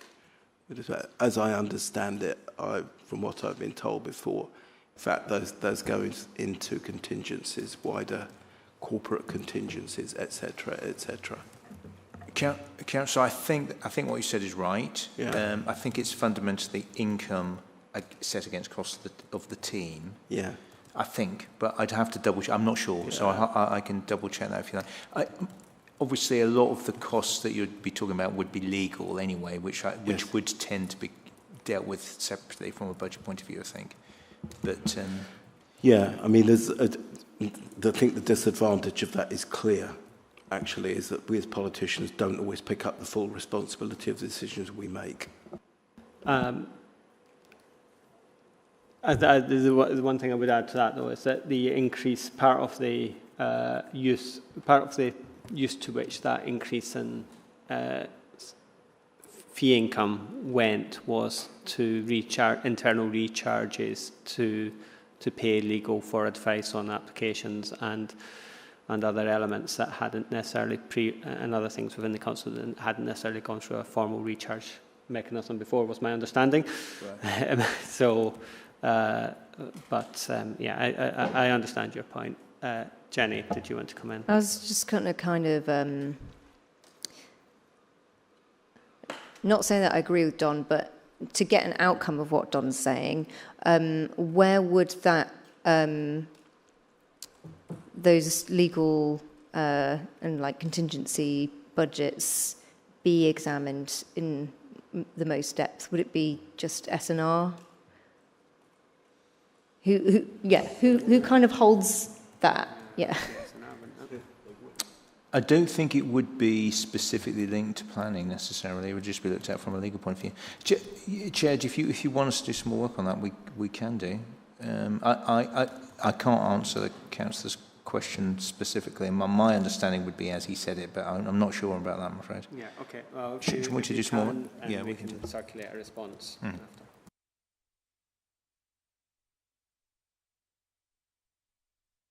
Sorry, any other questions or comments on this? I'm seeing no further hands. I just want to say, I mean, I think there's two things I would note out of this. One is obviously within the Economy and Skills Policy Committee areas, spending was constrained, partly because we had couple of additional areas of income over and above what we anticipated, and partly because we actually restrained ourselves for the benefit of to help contribute towards the overall council budgeting envelope. But that obviously creates its own challenge in terms of the missed opportunity of spending that we might otherwise have done. And then on the capital side of things, we were the capital projects ended up slightly under spending compared to the average of the council as a whole. So there's obviously more that we can be done in terms of delivery on those. And there'll be reasons, and there'll always be reasons on individual ones. But we again, and this comes back to Jenny's point a bit, we need to be doing all we can to deliver as much of that capital spend that's budgeted in any given year, because otherwise it is lost to, the opportunity is lost, but also costs have, as we know, have an increase of mounting up, and the number of capital projects that we have within economy and skills, and particularly within the harbour account, within the harbour is, are significant. So we need to get through those as much as we can. So anyway, that is the quarterly. That's a finance outturn report for 25-26, and we are asked to note that. So we'll consider it noted, and we'll move on to the quarterly performance report. Unfortunately, because of the timetables for these things, we're looking at the quarter 4 report for 25-26, even though we're now well into quarter 2 of 26-27. So some of this data is quite out of date, but unfortunately that's the pattern of that we're in with the timings of this committee. So we'll move on to that. It updates the committee on the latest quarterly performance metrics, with a focus on Tier 1 measures, including the business plan metrics and actions, plus selected Tier 2 metrics. And it's for information only, with no decisions to be made. And Patsy, I'm going to pass across to you to speak to this. Thanks, Chair. I'm going to do a little bit of a double act with my colleagues from Employment and Support, because they have quite a few in there. And saying that, the 3 first points to note are all points to note for improvement, and sit with my colleagues, so I'll let them cover that when we get there. I will cover the ones that relate to G&R. So the first one is PB124. Just trying to find it on the report. So I should have done the overall, sorry, first. So 72% of all performance metrics are on or better than target, which is 13 out of 18. 67% of Tier 1 is 2 out of 3, and 73% of Tier 2, which is 11 out of the 15. 100% of business plan actions are on track, which is 6 out of 6. So the first 3 in the report relate to colleagues, who will cover them when I pass over. Specific points to note on areas of improvement: GR 388, building regulations, full plan applications, decisions, notified within statutory time skills at time limits, and PB124, percentage of major planning applications processed within 13 weeks or as agreed, have both moved from ahead of target to behind target in quarter 3 to quarter 4. Now, I will point out that those moves are tiny. So PB124, the drop was a move from 90% at quarter 3 to 89.10%, with 41 out of the 46 applications completed on time. So although it's moved down, it was less than a percentage change. Again, GR 338, building regs, the drop was minimal. The drop through the quarter from 100% to 99.60, so it was 0.40% drop, so a very small drop. 528 of the 500 applications were completed on time. There is a comment about the GR210A, customer satisfaction with development management. It's a new target, and it's only hit 50% at quarter 4. However, when you read the narrative, it's a brand new target. It has some significant caveats in there, because the response rate was only around 45 responses, and we did approximately 4,000 surveys. So the response rate is sitting around 1%. So it's not really a true reflection. Hopefully, as people become used to it, as it goes out year after year, we can up the response rate. But it says due to this, it's been decided the target will be removed for next year, and the direction of travel will referred to instead, which will give the committee a much better idea than a 1% response rate out of 4,000 surveys. And I'm going to hand over to colleagues to cover their performance metrics. Yes. Yeah, the Director of Education Inclusion and Skills is on leave this week and sends apologies, Vic Verma. There are just those 3 items of update on the children and young people budget pressures. We can see there's a general fund overspend of 14.5 million. Am I in the right place? I didn't come to you specifically with regards to budget, and we've moved on to the performance report. And nobody had any questions on your budget things. So yes. I think if we move on, if you're able to talk to those performance metrics, that'd be. Yeah. Sorry. That's okay. Yeah, I was looking at the performance report, and I think that we're showing a really positive trajectory in the majority. Back the other way. You're on 175.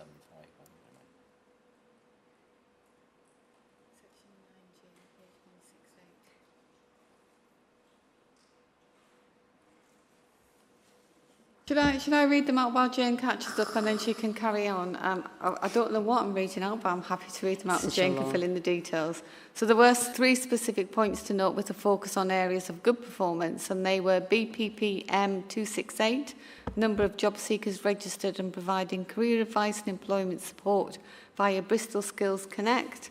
The 25-26 target was 432. And this is improved from significantly behind in Q3 to above target in Q4 and stands at 438. This was underpinned by a varied and frequent calendar events which promoted participant recruitment, and 26-27 is the final year of the current funding. Work is currently being undertaken with WECA to extend this by 3 years. The second area of good performance was BPPM 505, percentage of procurement spent with micro, small and medium-sized enterprises. The 25-26 target, 59.1%. Performance of Q4 was 67.3%, which was greater than the proportion of the UK businesses' total turnover attributed to SMEs at 51.2%. This has been done by ensuring MSMEs are invited to quote and tender wherever possible, reducing the barriers to winning contracts when they do bid. And the third area of good points to note was CE270, increase experience of work opportunities for priority groups. 25-26 target was 5,000. This measure started the year significantly behind, but has finished the year above target at 7,148. This has been achieved by delivering the Works programme, as well as the delivery of the projects such as Realising Talents and our new Future Ready project. And then there was only one area for improvement to note, and that was RE477, increase the percentage of new contracts which contain social value commitments. 25-26 target was 50%. The outcome was for 25-26 was 48%. Although this is 2% below target, it has been below target all year, and it does represent a 0.4 point improvement on Q3. I'll hand you over to Jane for the questions. Thank you, Patsy. And sorry, Jane, to misunderstood what was happening there. Members, any questions on the performance report? Do you want to come in? No, I think in employment, in education and skills, we can see the KPIs are all in a very positive place at this point in the year. There's been some real improvement. For example, I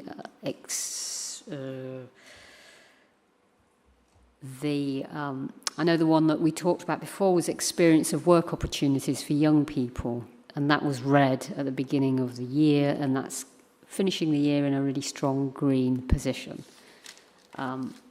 which is really timely with the whole focus on reducing NEET and young people, giving them insights into careers. So that's really heartening. So yeah, I think we're finishing the year in a good position. Thank you, Jane. Guy. Thanks. I had a few questions on this as a whole, but I'll start with one that's pertinent to what we're talking about now, if that's okay. I was just wondering about the connection, if there is one, between BPM 505 and RE477.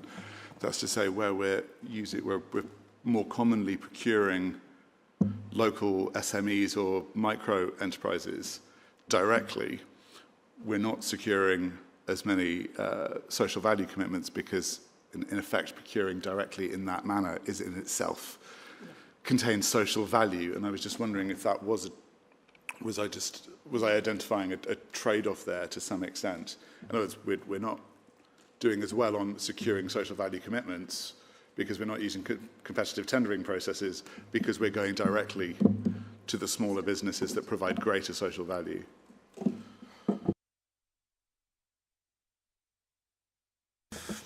I'm not sure, between us, we were all that well placed to answer that one. Actually, we'll have a discussion with procurement. What you say makes sense. I can see that would be an obvious flow, Councillor, wouldn't it?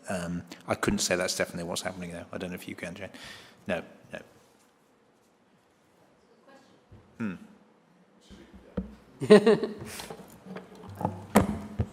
When's the social value task and finish group starting? Is it on?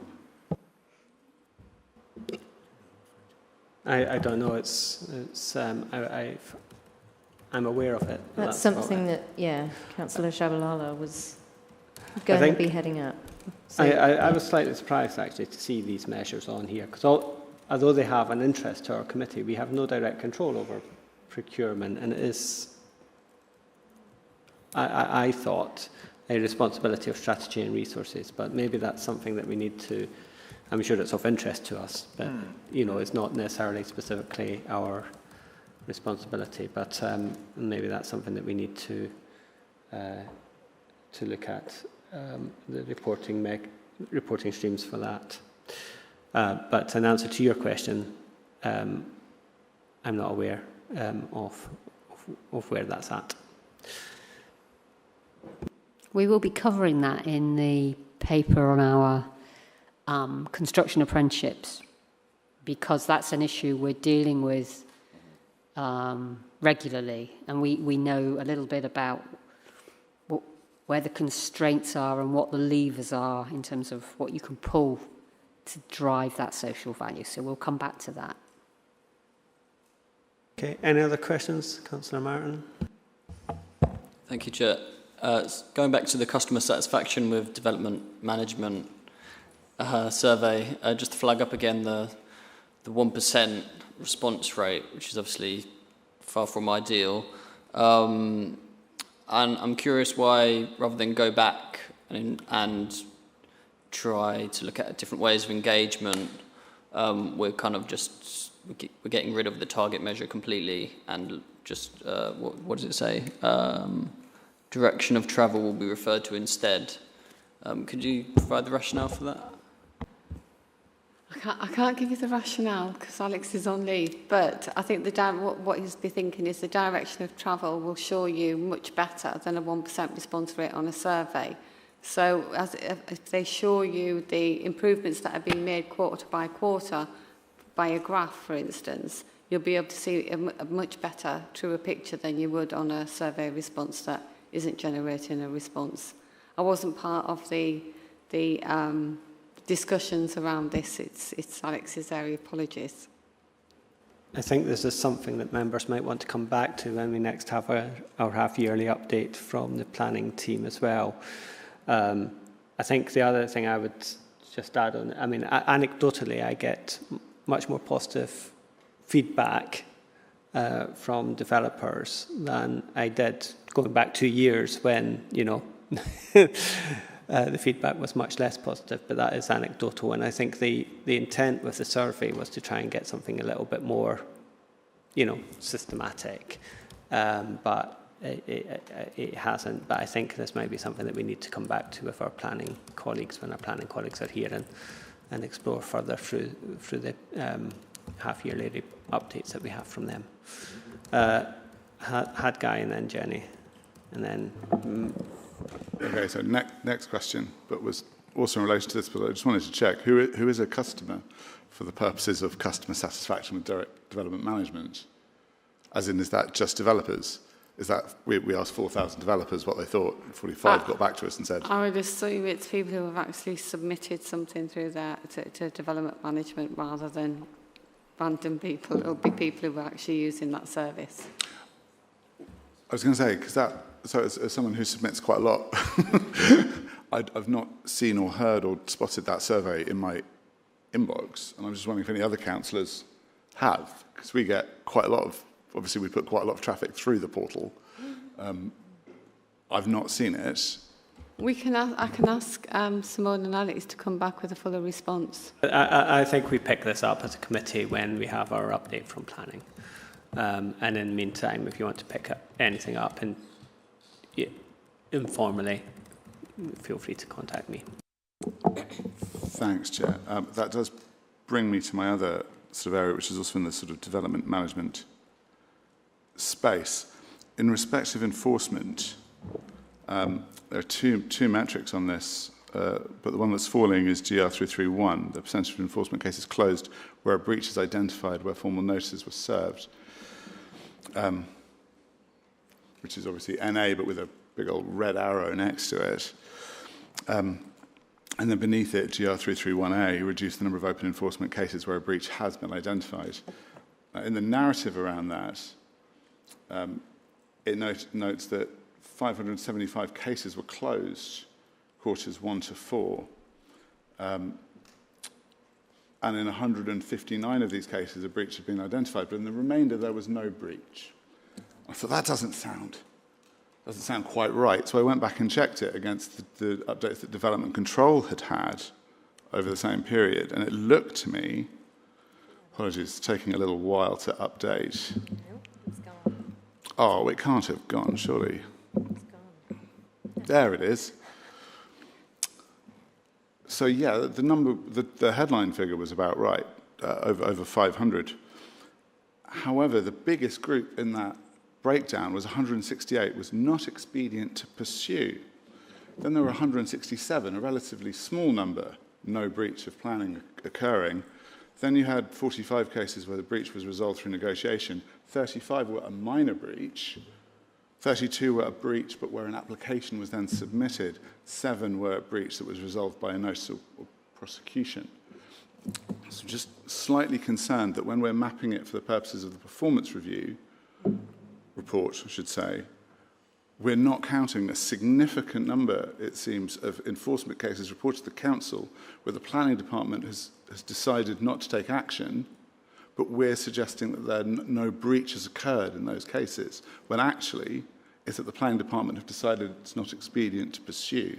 And one of the reasons for that can be, as one of the ward councillors that raises this quite a lot with the service, that there's not the resource. Well, since the budget, there's been an extra £300,000 a year to deal with enforcement.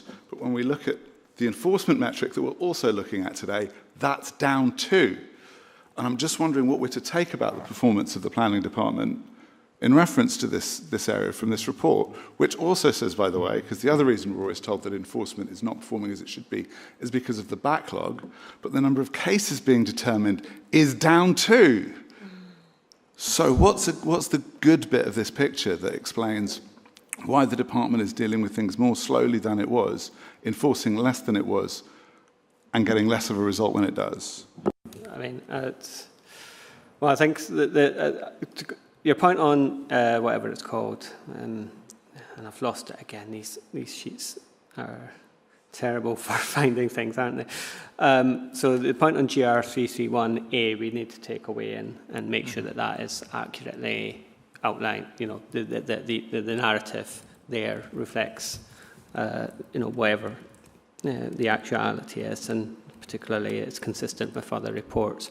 I think the other thing, the thing I would say with regards to your second point is that, of course, this is all the information reported here is before the £300,000 budget increase was put in place, and they are still working through the recruitment process within the team as well to make use of that additional resource. So the hope would be, obviously, that the hope would be that those figures will improve across the course of the year, but that is not the figures we're looking at now because the figures for 25-26 are based on the budget that was in place at that time. John, have you got anything you want to add on that? No, that's helpful comments, Chair. But I mean, fundamentally, obviously, that investment was put in place because we want to improve and we need to improve on planning enforcement. I think that's an absolute given. Yeah. I think your point about timing is well made. As you also highlighted, it's not been completely straightforward to recruit, even in this financial year. But when is the next update on planning, Chair? Forgive me, is it? Yeah, it was probably November, yeah. Yeah, November. Okay, so I wonder if we can get some more information beforehand. That might be. We should be able to, I think. Yeah. Because, I think it's a fair challenge that money has been allocated now, hasn't it? It's not all going to be spent this financial year, I don't think, but we will do our best to bring the people in as quickly as possible. But for whatever is spent, we want to see an improvement in performance, don't we? That's clear. Yeah. Do you want to very quickly come back on that? And then I've got Dawn, and then I think we need to move on because we are running out of time. Where the gentleman's come back on a specific point, I'd like a follow-up. If that's okay. Yeah, I think my point specifically is that, firstly, none of the officers who are here, neither Simone nor Alex are here, and that makes it quite hard to ask questions about these items. So I think that's just something to take forward, that when we have to cover at committee, maybe we could do a more thorough job of making sure that people are here so that we can ask questions, because it feels like, we can ask John, but it's not, he's 2 levels up, right? But the second point I was going to make, specifically on the planning performance report that we're due in November, is that given that we've had quite a few new members on this committee, and the nature of the things that Simone is likely to report is kind of going to shift, I think it would be really helpful if we could kind of convene about what we want that next report to look like. So that's an action for us, I guess, to make sure that we're not just having what Simone thinks is relevant, but we can ask her, like, we don't understand these performance metrics, for example, what really lies behind them. So I think that's just actions for us to take away, if that's helpful. Okay, thank you. Guy, and then Dawn, and then we're moving on. Thanks, Chair. No, it's just to flag that this is an area where there's obviously legislative change coming down the pipe that will be coming in October before our next meeting.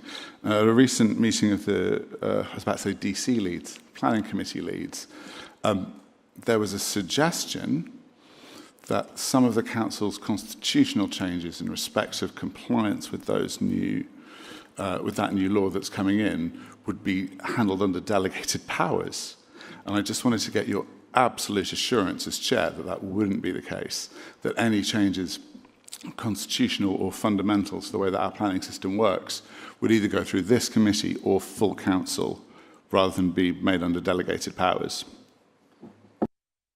That wasn't a question I was expecting. Constitutional changes normally happen through audit committee, of course. That's the avenue for constitutional changes. What I have said to, in answer to members' forum's questions last week, and what has been discussed is that this committee gets a report in September. I think it's been put on for September. So ahead of the changes coming in, a report on the changes to scheduled to this scheme of delegation that results from the national schedule that has been published. So this committee will see the proposed changes ahead of them actually being implemented within this council. So, apologies, Chair, but cite of or to vote on? That's to be determined, but we need to work through that, and I will get back to you on that. Dawn. Thanks. Regarding planning enforcement, the government has given more money to local authorities for planning enforcement, and I know there was a difficulty and there's a national problem in recruiting into planning enforcement, and we did suffer despite a lot of hard work from that. But I believe a significant appointment has been made quite recently. I think it'd be quite good to give that person a few weeks peace and quiet to settle in, and then ask them to come here and give us a picture of the lie of the land. It's something we can't do in development control committees very easily. It comes up every time, contentious, but we don't have the space really, or it's not the context, to be brutally honest. So I think that would be a very, very helpful way of dealing with it, as soon as that person felt comfortable to do that. Regarding the national scheme of delegation, obviously we as a group would be, keen to see any constitutional changes come through full council, but it is up to the current administration how they wish to handle that. Thank you. My understanding is that there won't be constitutional changes necessary. That's what Simone has confirmed to us, but we will have to do some process changes. Is that correct, Andrew? Or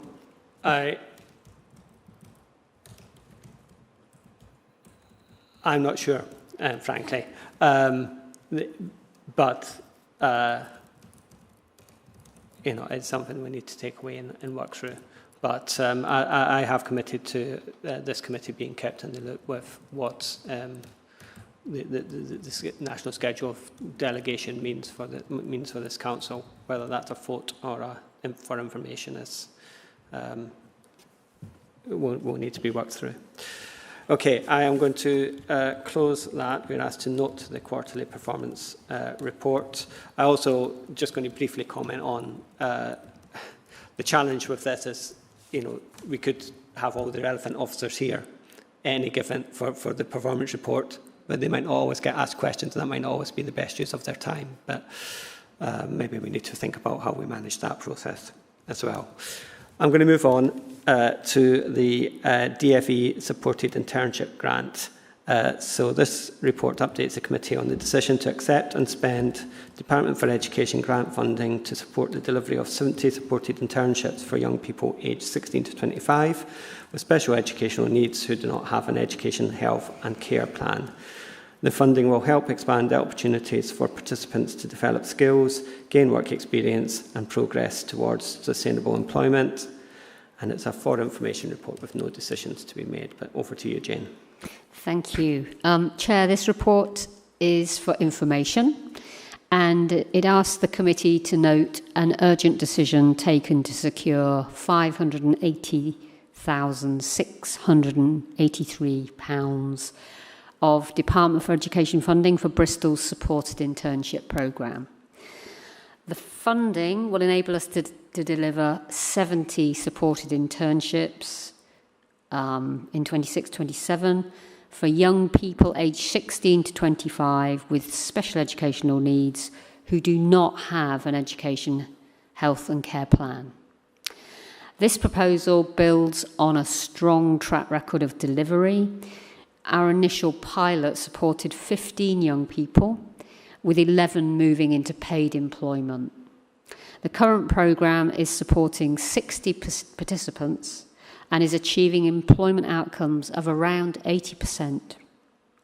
The new funding allows us to expand the provision and reach more young people who face significant barriers to entering the labour market. Delivery will be through Bristol City Council and trusted partners including Greenlight Training and Boom Satsuma, providing opportunities across construction, digital content, film, broadcasting, and other sectors aligned to participants' aspirations and skills. Importantly, this is fully funded by the DFE, no additional cost to the council. The grant had to be accepted by the 30th of June, meaning it was not possible to wait for today's committee meeting without risking the loss of the funding. So an executive officer decision was therefore taken in accordance with the council's constitution. This investment supports our corporate strategy priorities around inclusion, skills, employment, and reducing inequality. More importantly, it will help young people gain confidence, get workplace skills, achieve greater independence, and move into sustainable employment. So, just to conclude, it's more than a grant award. This is an investment in talent that too often goes unseen. It'll give 70 young Bristolians the chance to move from potential to paid employment. So thank you very much for considering the report. Right, thank you, Jane. Short and sweet. Members, any comments, questions on this? Louis, go for it. Thank you, Chair. I wish that this had come to committee so I could have voted for it. That's the only thing I miss. Yeah, this is a great report and scheme, helping people with SEN who don't have EHCPs. I wanted to ask about the employment results. It says 80% here. Excuse me if it's somewhere in the report, but I just wanted to hear more about if you could unpack that a bit, like what kind of employment and how that was measured, essentially. Yeah, the whole model of a supported internship involves skilled employment support specialists getting alongside the young people.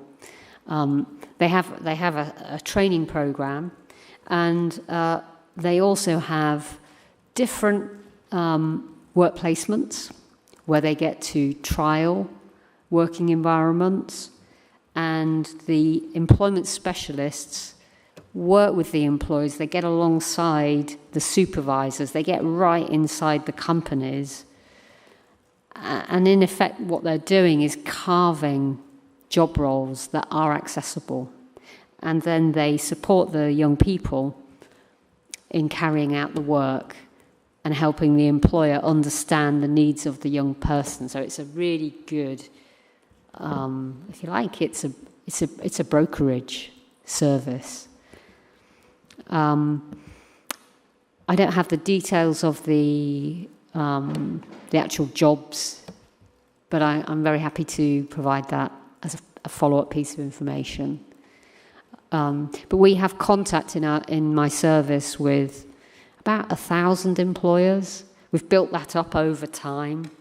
So we know the ones that are really committed to this agenda and to providing an inclusive environment. So yeah, it's really great to have support here from these two really strong partners. I don't know if you know of Boon Satsuma, but their model is one of they train in sort of digital marketing, digital skills, and what they do is from a really, really very funky training environment, they broker employers to come and provide real work tasks, which they pay for, and then the young people are supported as part of their training to start working in that environment. So it's really, really good. Thank you. Yeah, if possible, that would be great to have some follow-up information. Yeah, We'll do. from the employers. Yeah. Thank you. Thank you. Appreciate your disappointment. It didn't come to us to vote. It came to me for approval, so I gave that on behalf of everyone in the committee, and I don't anticipate that anybody will dissent from that. Guy? Not even me, Chair.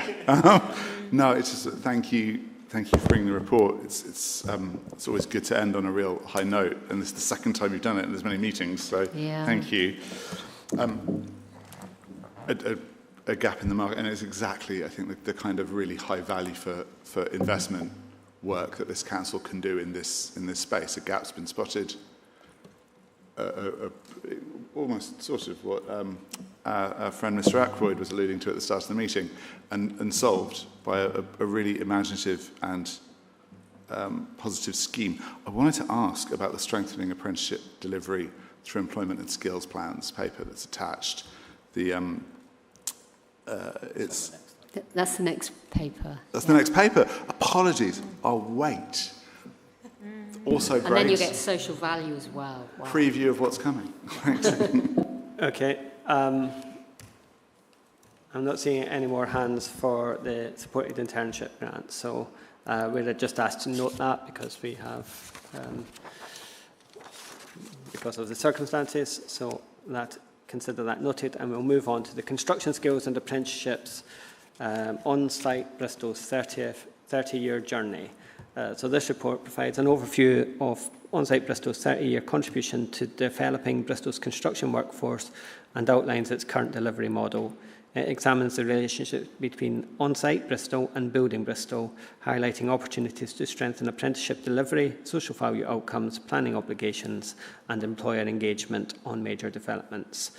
The report also considers local construction skills priorities within the wider regional and national skills landscape and sets out recommendations to help address workforce shortages and support access to quality employment opportunities in the construction sector. And so I'm going to invite Jane and Darren to talk to this report. Thank you so much. This report about On-Site Bristol is very different to the last report on the supported internship. The supported internships for that cohort of young people is really new. On-Site and their 30-year journey is so deeply part of the city, the life of the city now in relation to construction. And this report is a real celebration. I feel is one of Bristol City Council's quiet success stories. And it's really timely that we're bringing this report to you now, because we're really wanting to look at how we can build on that success for the future.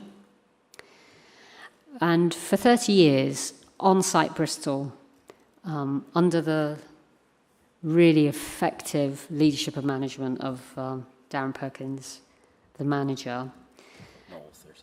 Not all 30 years. But it's been helping local people access skilled careers in construction while supporting employers to grow their workforce, the workforce they need.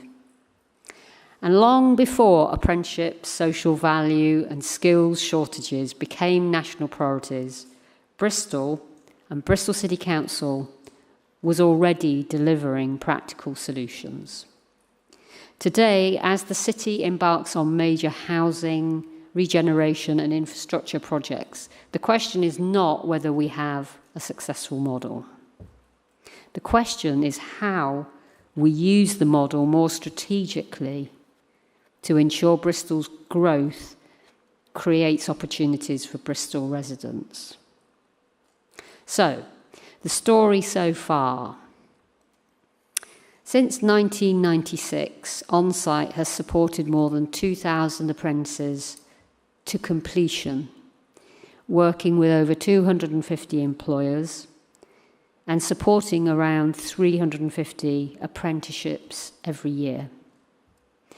The service is unique because it does far more than recruit apprentices. It provides careers advice, employer brokerage, pastoral support, and progression management, helping young people navigate a sector that can often be really difficult to enter. Its impact is particularly important for social mobility. Around 900 applications are received each year. I think that's why you're ready for a holiday. 84% of the starters are 16 to 18. That's 84%, and that's compared with a national average of just over 21%. Nearly half begin without level 2 English and maths, and that's a critical element of completing your apprenticeship. I wouldn't want anybody working on my gas boiler or my electricity without good maths. And many are accessing skilled employment opportunities they might not otherwise have reached. So this isn't simply an apprenticeship survey, it's a proven pathway into really good work. And I thought, I like to do this.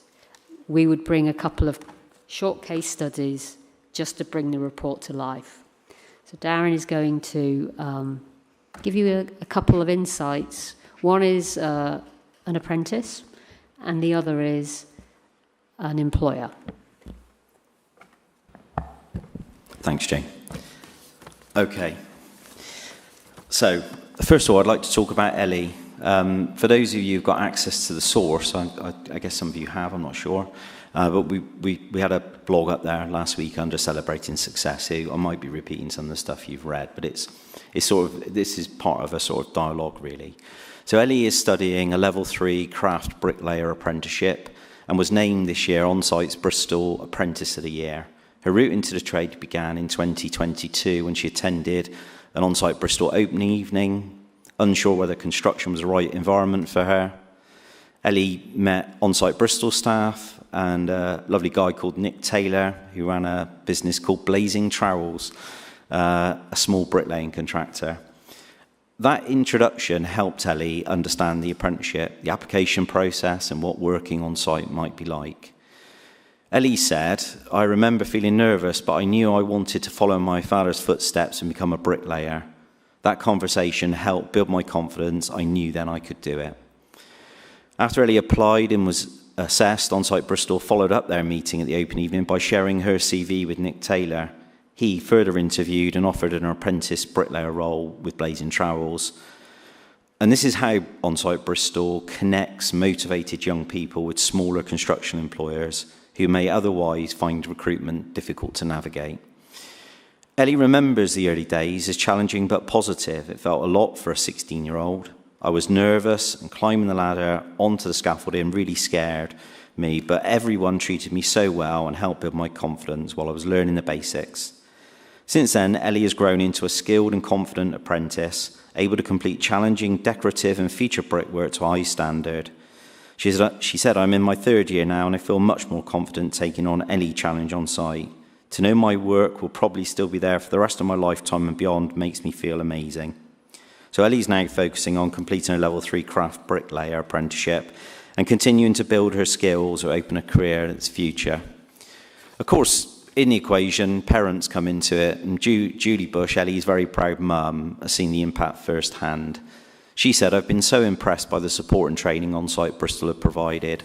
Ellie met Mark, her training officer, at the open evening 3 years ago, and he said he would look after her and make sure she had a good training experience. He's been a man of his word. She's come so far. I'd recommend On-Site Bristol to anyone."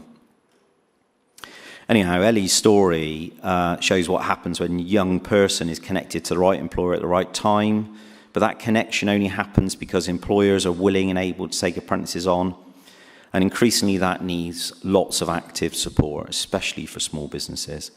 This is where On-Site Bristol's brokerage role becomes especially important.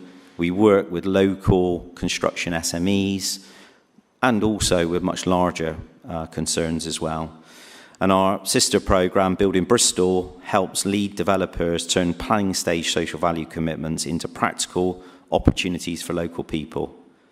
Naturally, we're here today to highlight the positive, but also to start exploring how we could do more.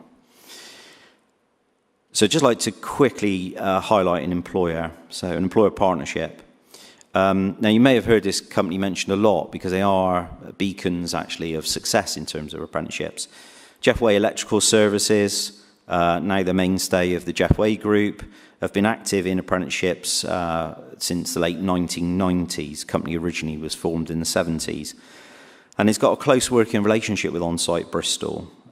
In fact, throughout most of our 30 years of existence, we've worked with that company and sort of grown together. So we've got a strong link.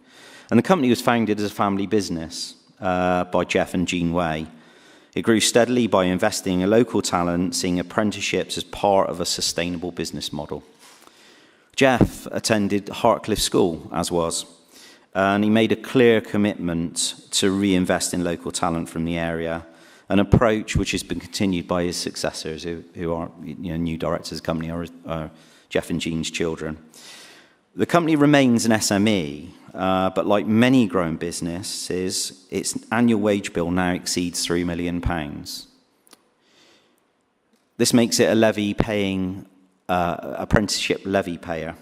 Until now, the additional co-investment required for each apprentice has typically been offset for companies like Jeff Way by incentive funding, which is offered from the government for taking on 16 to 18-year-olds, which they typically do. They typically take on school leavers.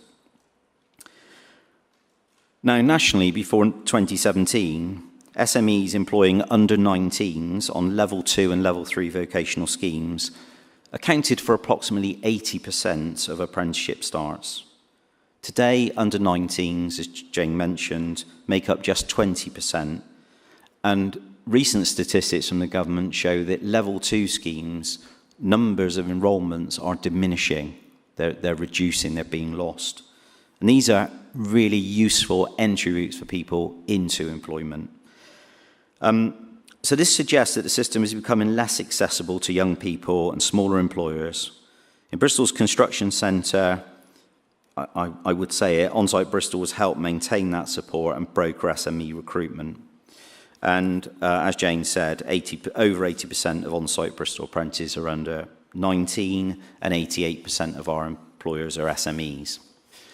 Now, from the 1st of August, so end of this week, further changes to levy contribution and co-investment rules were introduced and were confirmed in May. So we've not had a lot of time to deal with this. And that will affect businesses like Jeff Way, many of whom, and these businesses, they're examples right across the country of businesses this size who've been the mainstay of apprenticeships for many years. And Jeff Way were thinking of taking on 10 to 12 apprentices across 3 training providers, including on-site.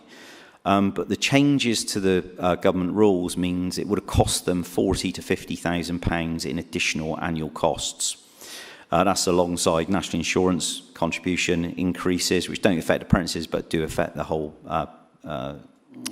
workforce, other wage pressures and wider cost inflation, which we were talking about earlier. Fortunately, the council, Site Bristol and Building Bristol have significant partners and influence. So through these established routes, we have helped 4 similarly affected employers access levy transfers.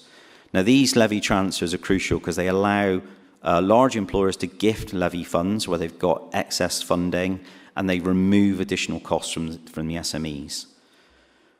This shows the power of civic partnership. Building Bristol's work with Sir Robert McAlpine, the lead contractor on the University of Bristol's Temple Coulter campus, helped turn some of their planning stage social value commitments into practical local outcomes in schools, colleges, and through employment support. In Jeff Way's case, this established, trusted relationship enabled, me, Site Bristol, to approach University of Bristol, who subsequently pledged more than £200,000 in levy transfer support over the duration of these 10 to 12 apprenticeships. This work in the last 2 months, most importantly, is supporting 18 young people to get a foothold in construction careers that are ahead of them, including those 12 from Jeff Way. So from our perspective, this feeds into the report. We want to continue to convene across the industry. We want to continue to work with partners. We want to continue to develop these types of pathways that we know can produce long-term sustainable results for the city. Thank you. So, thank you, Darren. I just got 1 or 2 things, and moving to the recommendations. So, bringing this report here, why does this matter now? The timing of this discussion and this paper is significant. Nationally, government has committed over £600 million to train additional construction workers to meet housing and infrastructure ambitions. Regionally, construction, retrofit and green skills are identified as priority growth sectors. Locally, Bristol faces major regeneration opportunities through developments such as Temple Quarter and wider housing growth. And at the same time, employers face skill shortages, an ageing workforce, and increasing demand for green construction skills. Bristol already has the infrastructure to respond. And this report highlights a key opportunity, because that infrastructure is on Site Bristol and Building Bristol. On Site Bristol creates the talent pipeline. Building Bristol can create the opportunity pipeline. So Building Bristol is a framework, and it also provides a resource in one person, working with developers, contractors, schools, colleges, communities, to ensure that major developments generate jobs, training and apprenticeship opportunities. It's that social value. And since 2022, when we engaged with the planning team and got the planning regulations amended, the Building Bristol coordinator has engaged with 139 planning applications, supported 89 employment and skills plans, worked with developers across the city, enabled engagement with more than 900 pupils in the last year alone, and supported targeted programs helping young people furthest from the labour market to enter construction careers. So the opportunity now is to strengthen the connection between these two successful programs so that every major development plays a more direct role in creating local apprenticeship opportunities and social value. So looking ahead, the report proposes developing a more robust approach to employment and skills outcomes through planning, social value, and employer engagement mechanisms. Put simply, more developments creating apprenticeships, more local people accessing those opportunities, more employers supported to develop future talent, and more measurable social value from regeneration and investment. This is about ensuring that as Bristol grows, local people grow with it. So, today members are asked to note the remarkable 30-year contribution of On-Site Bristol, the strategic link between On-Site Bristol and Building Bristol, and the opportunity to strengthen how skills planning, regeneration and social value work together. And in closing, 30 years ago, On-Site Bristol was ahead of its time. Today, it's exactly the kind of locally rooted, employer-led and outcome-focused service that national policy is now trying to create everywhere else. As Bristol builds new homes, regenerates communities and invests in a greener future, we've got a chance to ensure cranes of the skyline translate into opportunities for local people on the ground. Thank you. Thank you very much. Thank you very much, Jane and Darren. That's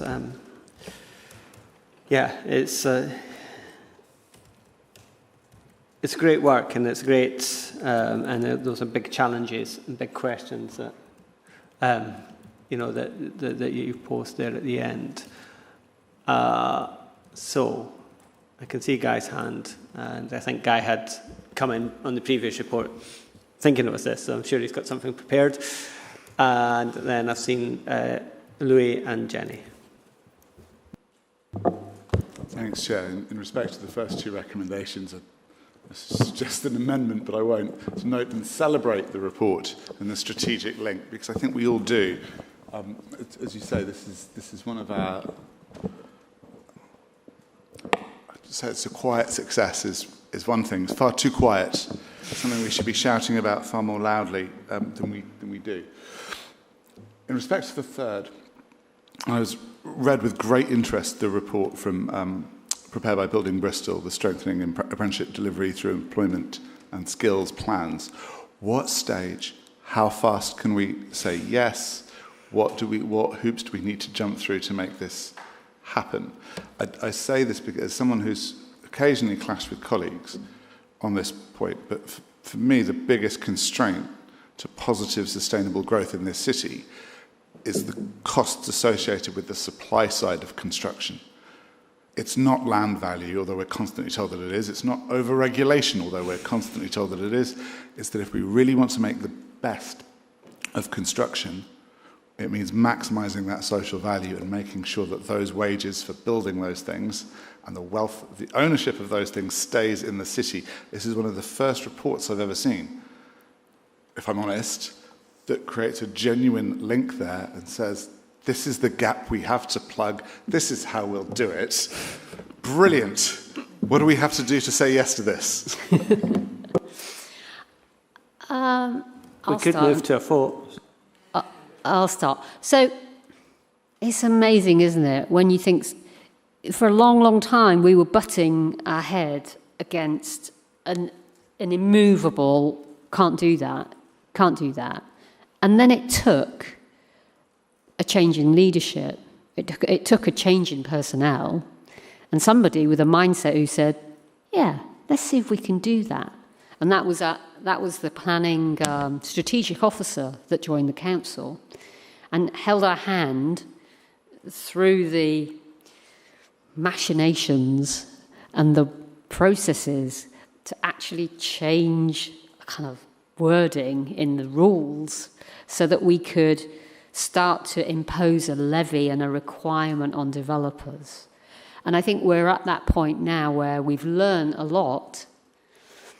And Darren's supplementary paper I think it outlines really well what we now need to do to tighten the asks so that before we commit to that approval, there are real targets as opposed to a commitment. Because it's so easy once the agreement is given, the contract is approved, maybe things become less urgent. So that's, I think for us, it's about now getting back into that joint planning with employment and skills and the planning leaders and managers to see what we can do now to take this to the next phase. Okay, thank you. Louis, and then Jenny, and then Annie. Thank you, Chair. Thank you, Jane, for that report. Yeah, it's really heartening to read it, especially thinking about young people for whom perhaps the academic route isn't for them so much, and so they then can feel like a failure, and so it's really important to provide these alternative employment routes and to big up apprenticeships as much as possible. And my question was about what you just said, really. So it looks like you're trying to put into the section 106 about more enforcement, right, for this Building Bristol project in order to make developers have to go through with supporting apprentices in more clear ways. I think when we went through the sort of initial sort of thought process with regards how we'd approach this, we needed the formality of Section 106, but one thing we're very conscious of that what we haven't done is we didn't turn it into an enforcement mechanism in quite the way that we could potentially do. It's very clear that certain players in the construction industry and certain players who've got cranes and presence in Bristol as well as in some of the central London places that we've looked are actually getting much more used to local authorities using an enforcement method and accepting that there is a cost to be had in relation to that. I'm still a little bit lukewarm about that, because one of the great benefits that on-site has is that if you look at any construction project that's going on in the city at any given time, I can tell you that our training officers are visiting that site to see apprentices, because one of the things we've done, because of the years of different players coming into the patch and delivering projects but being reliant upon the local labour force, is we've built relationships with the likes of Jeff Way and other organisations who typically are the guys who are competing for these projects. So we do then end up with our apprentices on site, and certainly the Temple Coulter site, really difficult build in terms of traditional apprenticeships, but we definitely had brickies on site, definitely had carpenters on site, definitely had electricians on site. So for me, there's a little bit of a balancing act here, as well as a way perhaps of trying to make the employment and skills plans that link to these developments much more meaningful in terms of those sort of longer term, more sustainable outcomes like the employment.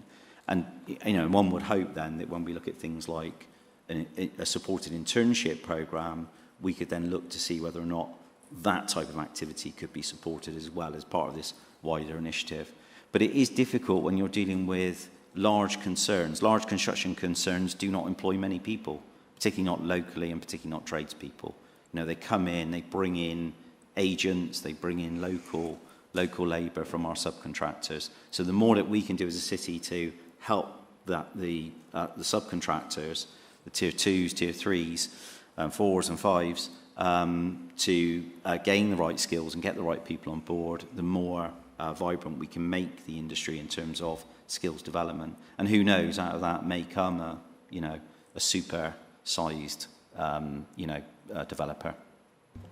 Thank you. Just to follow, and when is that paper likely to become concrete? Well, we need to do some more research. I mean, we've looked at some central London projects where the mayor, I think, has basically helped them to develop a sort of a single approach across Greater London. Because the boroughs themselves seem to all be able to adopt this approach to Section 106.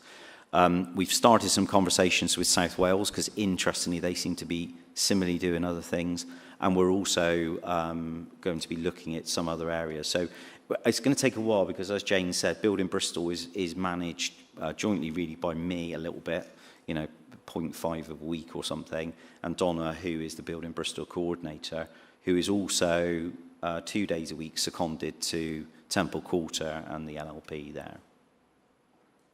Thank you both. Okay, thank you. I've got Jenny, Annie, Caroline and Guy again. I again want to say this is just amazing how much we need to celebrate this. Cannot be overstated. I think the thing that stands out to me is a question of whether there's sort of latent unmet demand. How much more do the people of Bristol want these apprenticeships?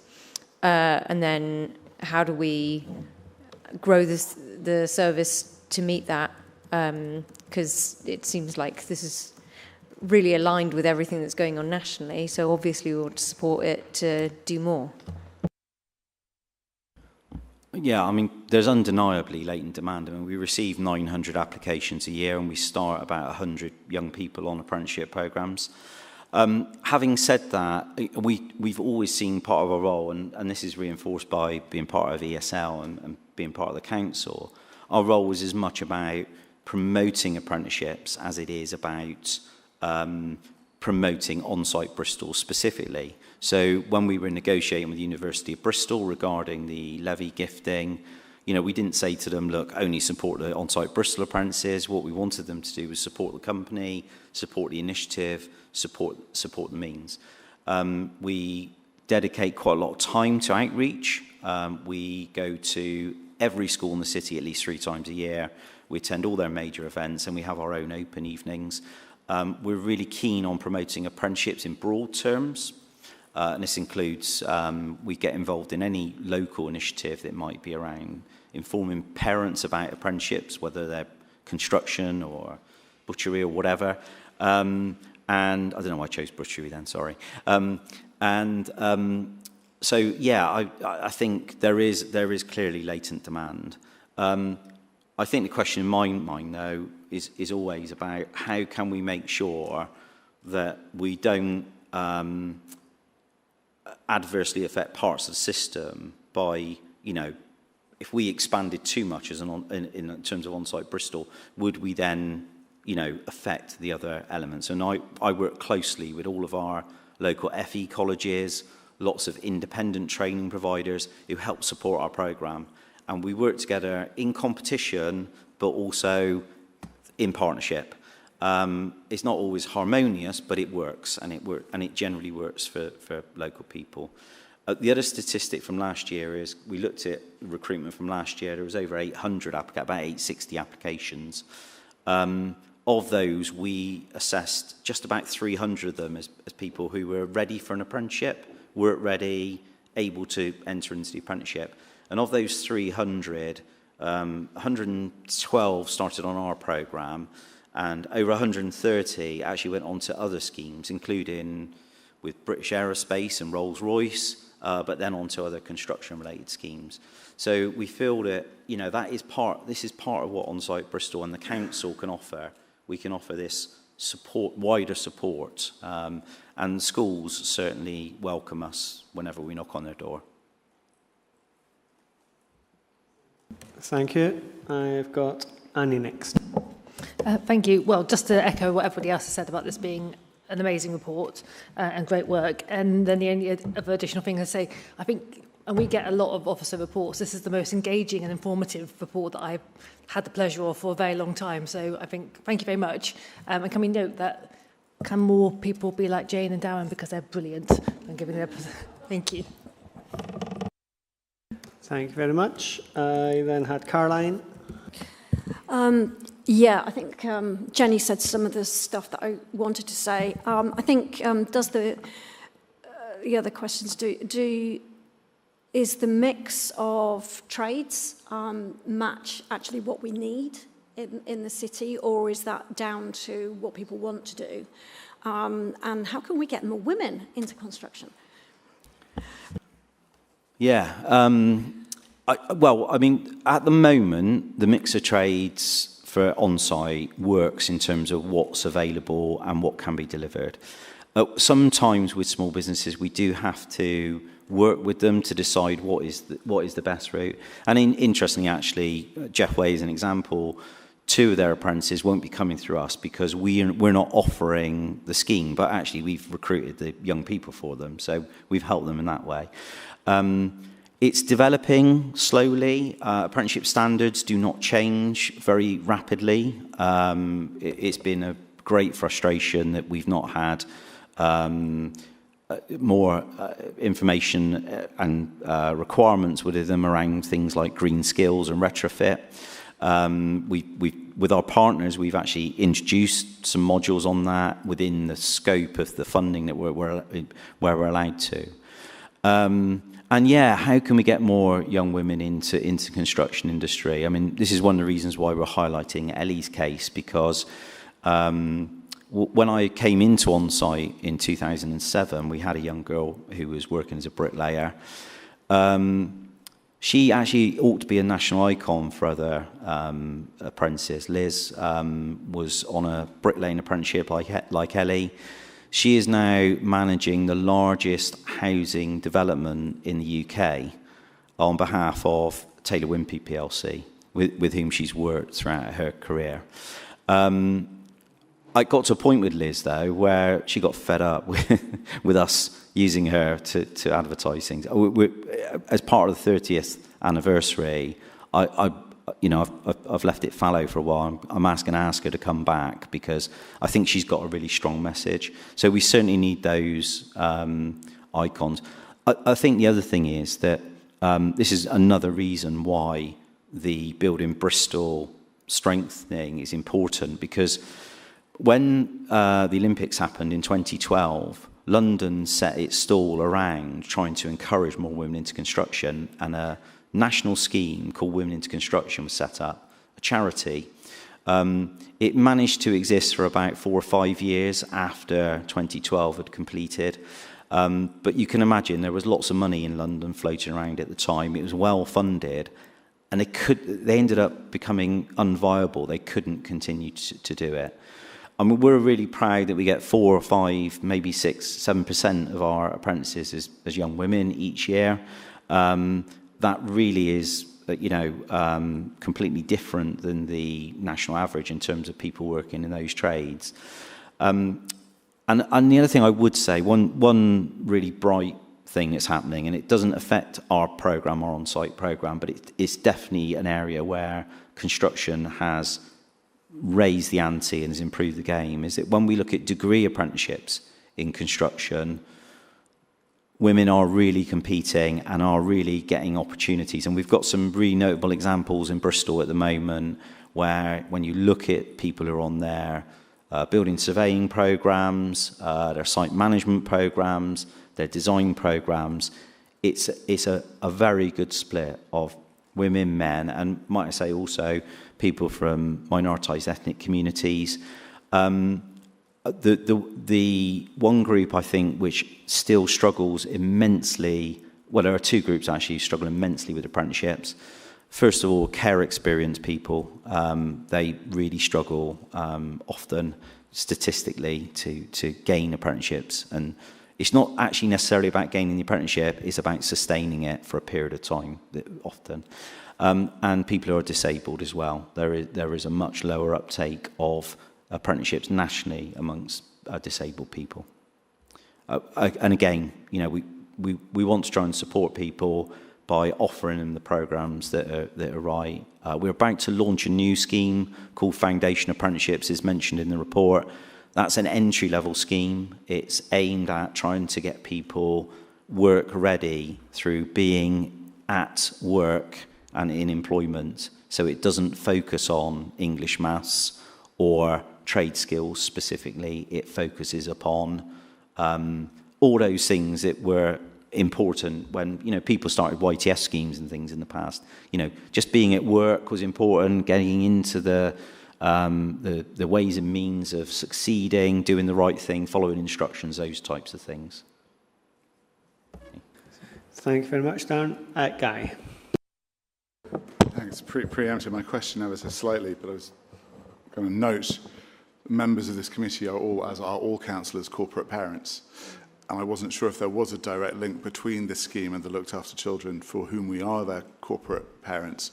But it's good to know that that is being looked at. And I would just want to stress that I think this is an area that members feel very strongly about. A review of the speeches from the last full council, I think, would show just how strongly members feel about the need to do right by the children we corporately parent. And that if there's it is one of those areas that falls between multiple committees in some ways, but whatever needs to happen to tie those things together, I think you would have the strongest possible support from members in doing so.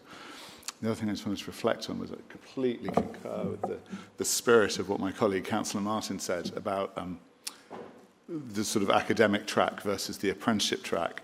But I just wanted to note that I wanted to check my figures, but that an apprentice builder is likely to earn more quickly and over their lifetime and accrue less debt over the course of their career and is far less vulnerable to unemployment shocks than the typical graduate. So we might have reached the point where it's perfectly reasonable to say, actually, if they can't quite hack it as an apprentice, maybe they want to consider university as a backup option, is actually the more apt way to look at the situation. So, again, I wish you the best with all that you do, but please, if there is anything members can do in terms of supporting schemes like this more, please do say, because the will is certainly there. Thank you. Okay, thank you for that. Any more? I'm seeing no indication. So we have a number of recommendations. We are just noting it, so I don't think this doesn't need to actually go to a vote, does it? They're all noting, but note the report and the 30-year contribution of On-Site Bristol to Bristol's construction skills and apprenticeship system. Note the strategic link between on-site Bristol and building Bristol and creating clearer routes from local talent development to apprenticeship opportunities on major developments. And note the continued development of a stronger Bristol approach to achieving measurable construction skills and apprenticeships outcomes through planning, social value and employer engagement mechanisms. So, having read all that, we can consider that noted. Thank you very much, everyone, for today. Our next meeting is the 28th of September. Oh, it is. Yeah, 28th of September at 2 p.m. In this chamber again. So thank you very much, everyone in the room, and to those watching online. It's been a long meeting, but we've got through quite a lot, so thank you very much.